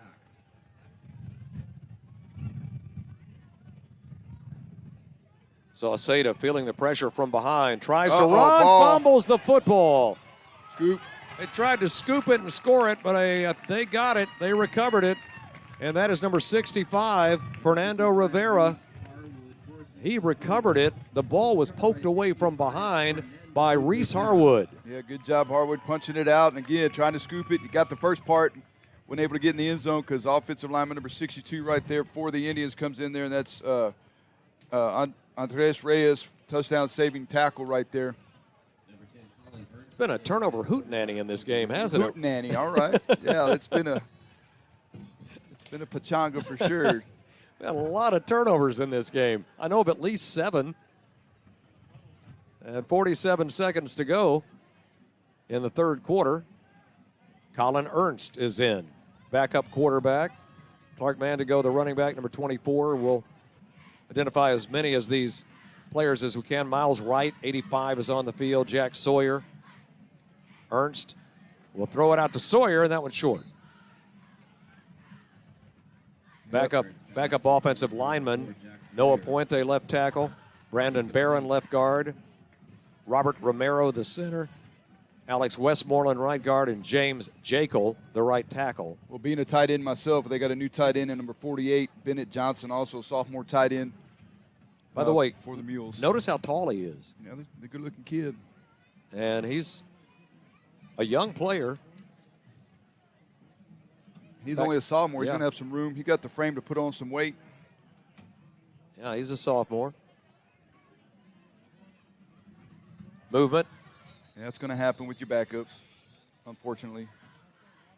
Wide receivers are Cullen Runnels, Jack Sawyer, and Miles Wright, number 85.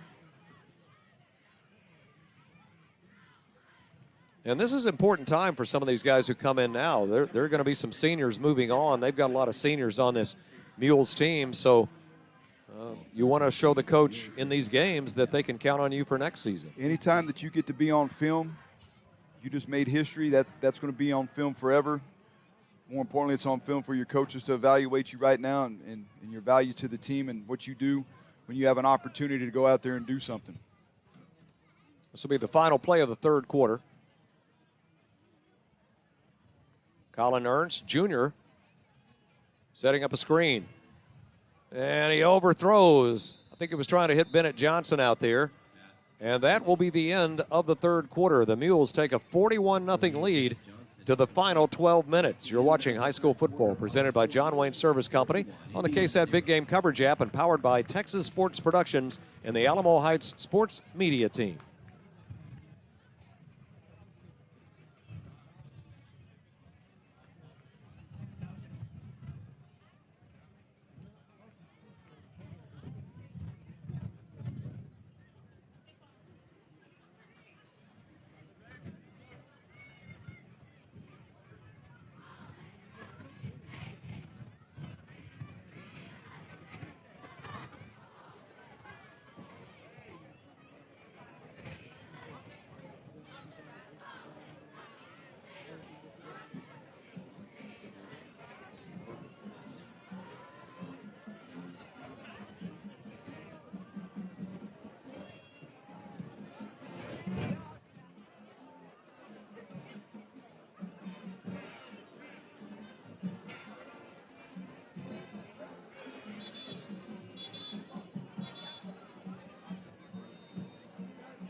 Well, the starters are done. They did their work, putting up 41 points as we go to the fourth quarter here at OREM Stadium on the campus of Alamo Heights. I didn't see this stadium before they renovated it, but this is a very, very nice facility. This is a major upgrade. I played at this stadium in high school, in junior high. So, yeah, I remember when this track was a cinder track back in the day. Beautiful air-conditioned press box. Yeah, it's nice. And then the gym, the Mule Dome. Yeah. Major upgrade. Ernst, the quarterback. He's going to set up to throw, and he is sacked. All right. Pedaling hard, 56 right there coming up. That's going to be Aiden Sosa. Yeah, he's a really good player, 6'2", 215, a senior. One of the reasons they came in here 5-0 in district play. But they'll go to 5-1. Now, the Indians need to regroup. They'll take on Burbank next week, and depending upon what happens in that Burbank-Jefferson game, it could be a big game in terms of the standings. It could be Harlandale at 5-1 and Burbank at 4-2 if Burbank can win tonight. Yeah, the Harlandale defensive coaches on their sideline saying, watch the screen right here. 4th down and forever. 4th down and 22.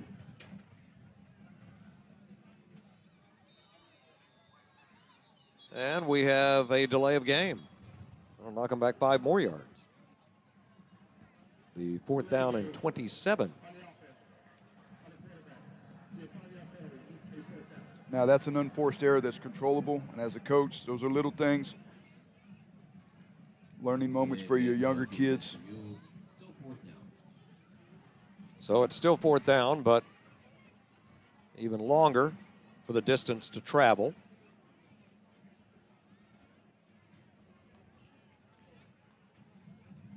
This time, Wright and Sawyer are to the near side.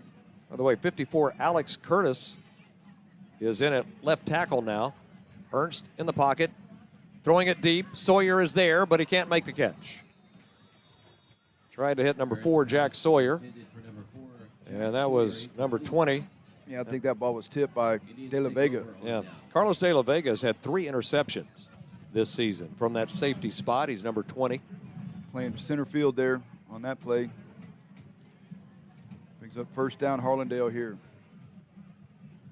A couple of weeks ago, I did my first game at Alamo Stadium, and then I did another one last night at the Rock Pile. It's a fun place to do a game. So much history there. You think about all the memories that have been made there since they started playing in 1940. Goodness. Yeah, I was blessed to play in the city championship in 1988 against the Clark Cougars in front of about 22,000 people. And at the time, that was the biggest stadium in town because the Alamo Dome was yet to be built. Right. A lot of heritage off 281 and Hildebrand. A nice hole for Galindo, but it closed in a hurry, and coming up to make the tackle, I believe, was number 25, Hale Ward.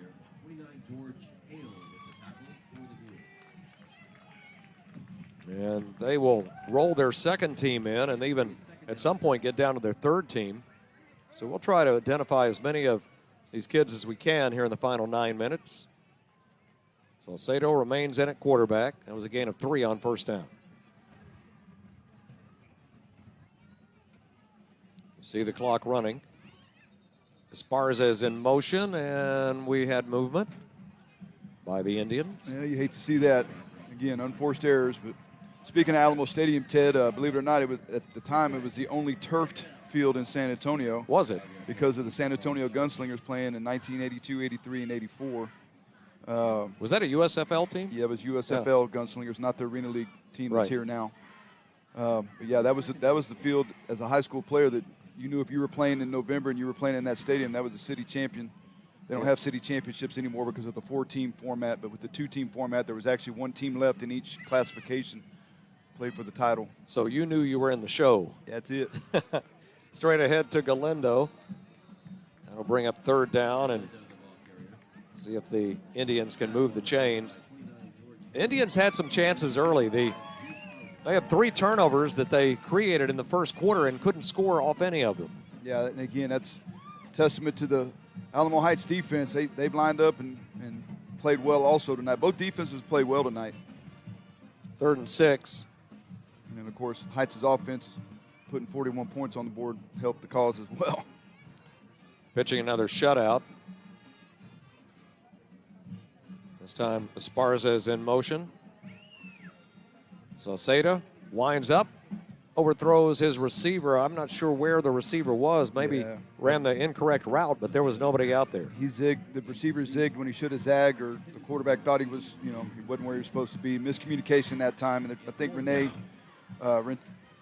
Renteria was the intended receiver, but he was in the shallow route, not the deep route. The ball was thrown deep that time. 4th down and 6. So they'll keep their offense on the field. No, they're not. Saucedo's going to punt. Yeah, you can see kind of the frustration, body language of Saucedo. They're still a good football team. They came in here 5-0. This is going to be their only loss in district, and you still got 3 games remaining. Harlandale still got Burbank, Jefferson, and McCullum to go here this season. Well, they didn't make the playoffs last year. They've got a chance this year. Punt taken. Running to the near side. This is Parks Zunker, and he's tackled at the 36. Parks Zunker has returned a punt for a touchdown this season.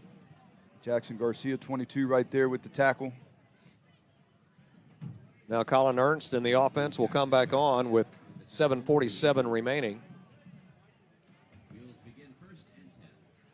Ernst has played well. He played a lot in the opener against Seguin and has had a lot of playing time in the second half. It could come invaluable because McKenna is a senior, and I would imagine they'd like to keep Terry at wide receiver and use him as a Wildcat quarterback next season. Clark Mandigo,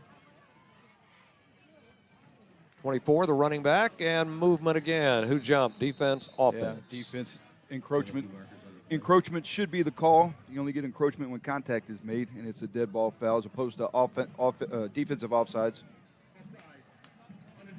5-yard penalty against the Harlandale Indians. Mentioned their coach, Albert Torres, in his 6th season. He was the head coach at Edison for 10. And he replaced a guy who had been at Harlandale for 23 years, a man named Isaac Martinez. Yeah, I coached against Isaac Martinez in the Frontier Bowl back in 2001. Coach Martinez did a great job at one time. Harlandale that year was ranked #1 in the city. 2001, great football team that year. Well, defense almost jumped again. This time, Mandigo will carry. Will not pick up the first down, but it will be 2nd down and short. Torres, a graduate of UTSA. Tell you what, Harlandale and McCullum are both in Harlandale ISD. They play every year in the Frontier Bowl, which right now is the longest running rivalry in San Antonio since the Chili Bowl is no longer. Fox Tech and Lanier. Fox Tech did away with their football program several years back. So the Frontier Bowl is the Harlandale Indians against the McCullum Cowboys. Cowboys and Indians. That's why they call it the Frontier Bowl. And that usually brings out about 15,000 fans. They have half-a-day school. They tailgate down there at Harlandale Memorial Stadium by Stinson Airport. And they really support on that side of town their kids. I tell you what, these kids on the south side play their old guts out.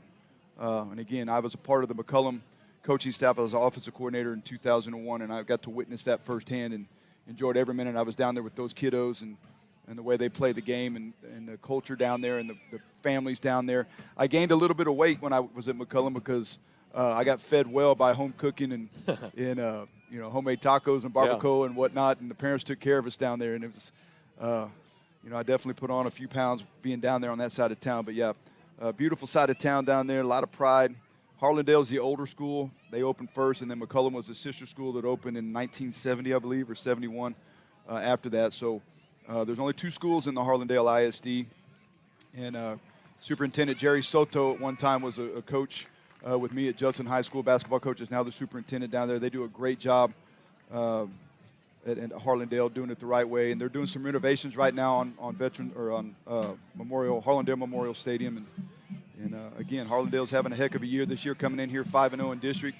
They're going to probably lose this one, it looks like, but they're going to be 5-1 and still get to control their destiny getting into the playoffs this year. Alamo Heights opened in 1950. Been around a long time here in this area of San Antonio, Alamo Heights. Right to the top of the screen, Zunker down here to the bottom. Clock will run again. You see it ticking away. Ernst in the gun.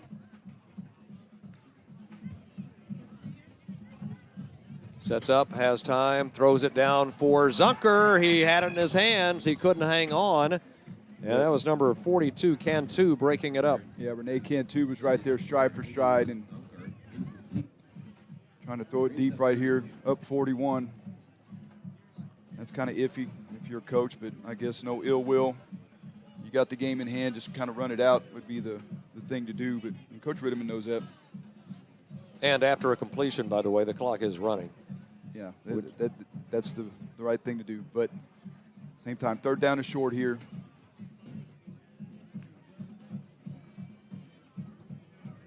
Ernst will keep it. Ernst down the center of the field. Ernst makes a cut to the 30. And the backup quarterback has some legs. There you go. Nothing wrong with that right there. Again, zone read, pull it, run your offense, run your run game, work on it. Let the linemen up front, those backup linemen, get some reps in your run game right there. Pick up a big chunk of yardage and a first down. And you see 5:45 to play.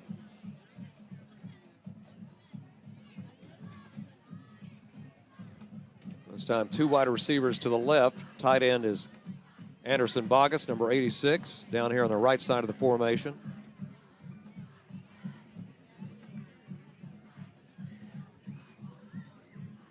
Give it to Mandigo, and he'll take it inside the 25-yard line to the 24. And here, again, we got the offensive coaches, or the coaches for Alamo Heights in the booth right next to us, and I guess it's the offensive coordinator yelled, pull it. The quarterback should have pulled it. If he'd have pulled it, he'd been down the sideline and in the end zone on that play right there. Coaches want every play to be perfect, don't they? Absolutely. I mean, that's that you rep it out, and you want it to be perfect. And again, I don't care if it's your first, seconds, I don't care if it's your JV or your freshman, you want execution out of your offense. You take pride in that. Gain of 6, second down and 4.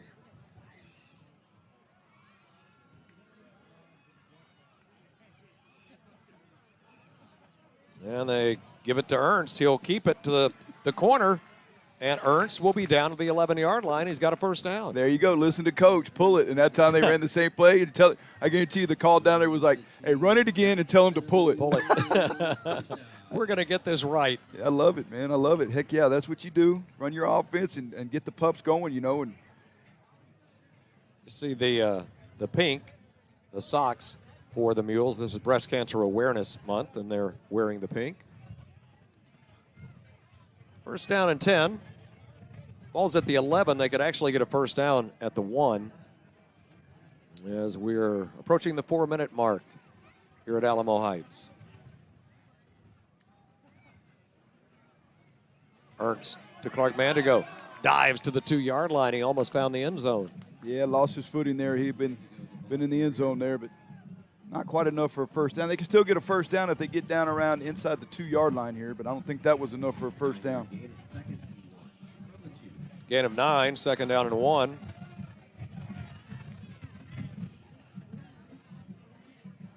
Been a very windy night. Hasn't affected the kicking game that much. Now the Mules are trying to find the end zone again.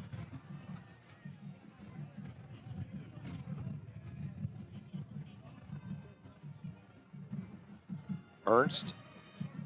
Hand off, man to go, touchdown, Mules. It's been a good day to be a Mule. And they now have 47 on the scoreboard. And that was number 24, Clark Mandingo, getting his first touchdown of the evening here. Backup kicker is number 15. He's had a lot of time on the field. This is Andrew McKnight. And Ernst will be the holder as the Mules try to put the 48th point on the scoreboard with 3:10 to play. And there's another problem when you play your backups, because typically your special teams still stay the first team. And you see guys running off and running on. They don't know where they're supposed to be. But McKnight with the extra point try. He's perfect. 48-0 Mules. You're watching high school football presented by John Wayne Service Company on the KSAT Big Game Coverage app, powered by Texas Sports Productions and the Alamo Heights Sports Media Team.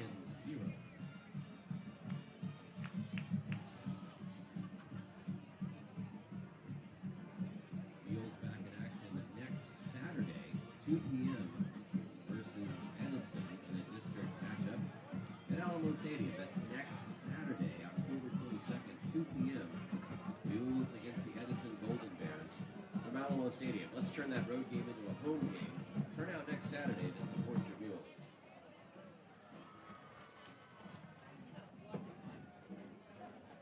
Mules' next home date, right here at Harry V. Orem Stadium, October 28th for senior night.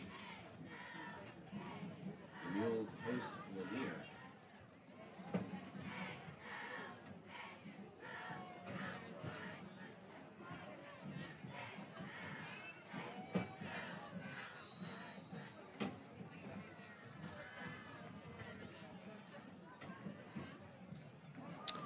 .310 to play.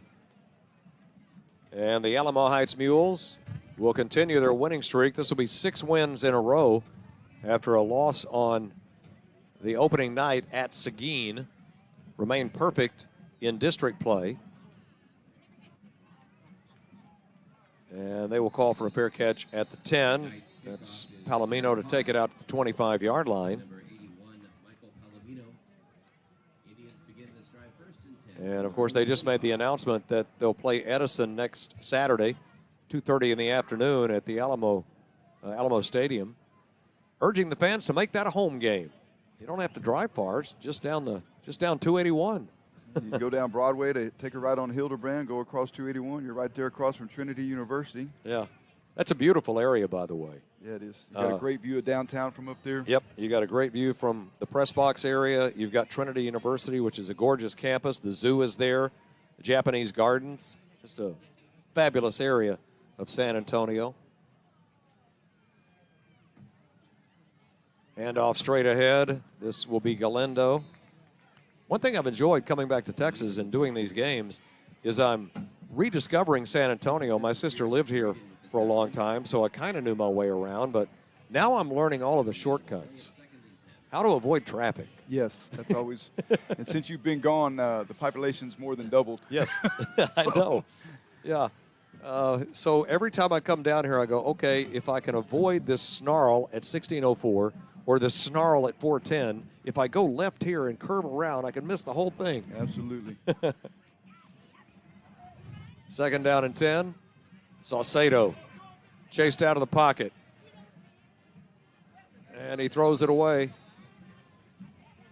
They just have not been able to generate much offense. They had a couple of drives in the first half where Molina had long runs, but they got into Mules territory and just couldn't do anything else with it. And again, you know, that's a credit. A lot of that credit goes to the Mule defense being stingy, bending but not breaking, and pitched a shutout tonight. And with that construction on 1604 off I-10 going both ways, whew, avoid that. Or get up real early in the morning or go home real late at night. Yes. Third down and 10. And that's Galindo straight ahead again. And it'll be fourth down. I live in Kerrville, Texas now, and when I came back to Texas, I knew I wanted to live in the hill country, but what I like about Kerrville is when I get on I-10, I can be at the rim in about 45 minutes. Doesn't take long. They up that speed limit to 75 out there. That helps. Yeah, which means I go 80. Yep. You know, I'll take the 5. Just hey, watch the deer at night. Yes, I do when I go home. When I get past Bernie and it gets really dark, I put the brights on. There's a sign out there I love right north of Comfort. It says Kerrville 16 miles, El Paso 518. Gives you perspective, don't it? Just how big this state is. I'm 16 miles from home, but if I kept driving about 5 hours, I'd be in El Paso. Zunker's going to watch it hit. No, he said get away, but he picked it up. Park Zunker down the sideline. Park Zunker continuing to run out of bounds at the 30. Yeah, picked it up, got a lucky bounce, went right into his hands, and he take it down the field there. Now 36 seconds remaining. Down it. Yeah, I would imagine they'd go to the knee and put a bow on this one. A shutout. So in the last 4 games, they've only allowed 13 points, 7 to McCollum, 0 to Burbank, 6 to Jefferson, and a donut here tonight. Yep, got a flag on the punt there. Flag's at the 49 at the Harlandale 49-yard line down here at the bottom of the screen. Probably a block in the back, I would think. See what they. They're going to wave it off, looks like. No penalty, okay. Well, Harlandale still has a chance to make the playoffs. And next is Burbank. Mentioned that Alamo Heights has Edison, Lanier, and Sam Houston left. And let's see if Ernst will just go to the knee here. Yeah, they're in victory formation from the gun here. They're in victory formation. We're going to name our John Wayne Service Company player of the game after this. And we'll find out who it is. We've got a lot of candidates, but we'll find out in just a moment as it is 48-0. The Alamo Heights Mules get the win on homecoming night. It's a good day to be a Mule. 48-0 the final. You've been watching high school football presented by John Wayne Service Company on the KSAT Big Game Coverage app powered by Texas Sports Productions and the Alamo Heights Sports Media Team. Just go to bonus if you've already through it, go back to the top. 2 minutes. Post game. Wish you a safe good evening and a very happy homecoming. 9:33 into the game.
Mules win 48-0 here tonight on Homecoming Friday.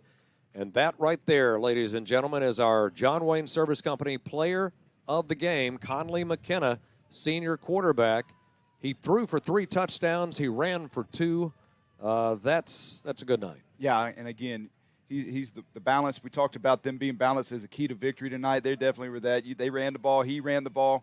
He threw the ball. And, again, they sputtered a little bit because of the turnovers early on. But, again, Coach Ron Ritterman right there, great job, he and his staff. And Conley McKenna being our player of the game, well-deserved right there to stay unbeaten in district play. Yeah, you see him using his legs. He threw a touchdown pass to Rhett Anderson, hit Anderson again, had a pass to the tight end Robeson, used his legs, and he continues to have a really strong season. And they're going to ride him as they come down to the end of the regular season and get to the playoffs. So Conley McKenna is our John Wayne Service Company player of the game. Thanks to everybody involved. Thanks to the Alamo Heights Sports Media team. They do a great job here at this high school. They've got a great broadcast program that they're doing here. Thanks to Thomas for working with us in the booth, for keeping us up to date on our commercials.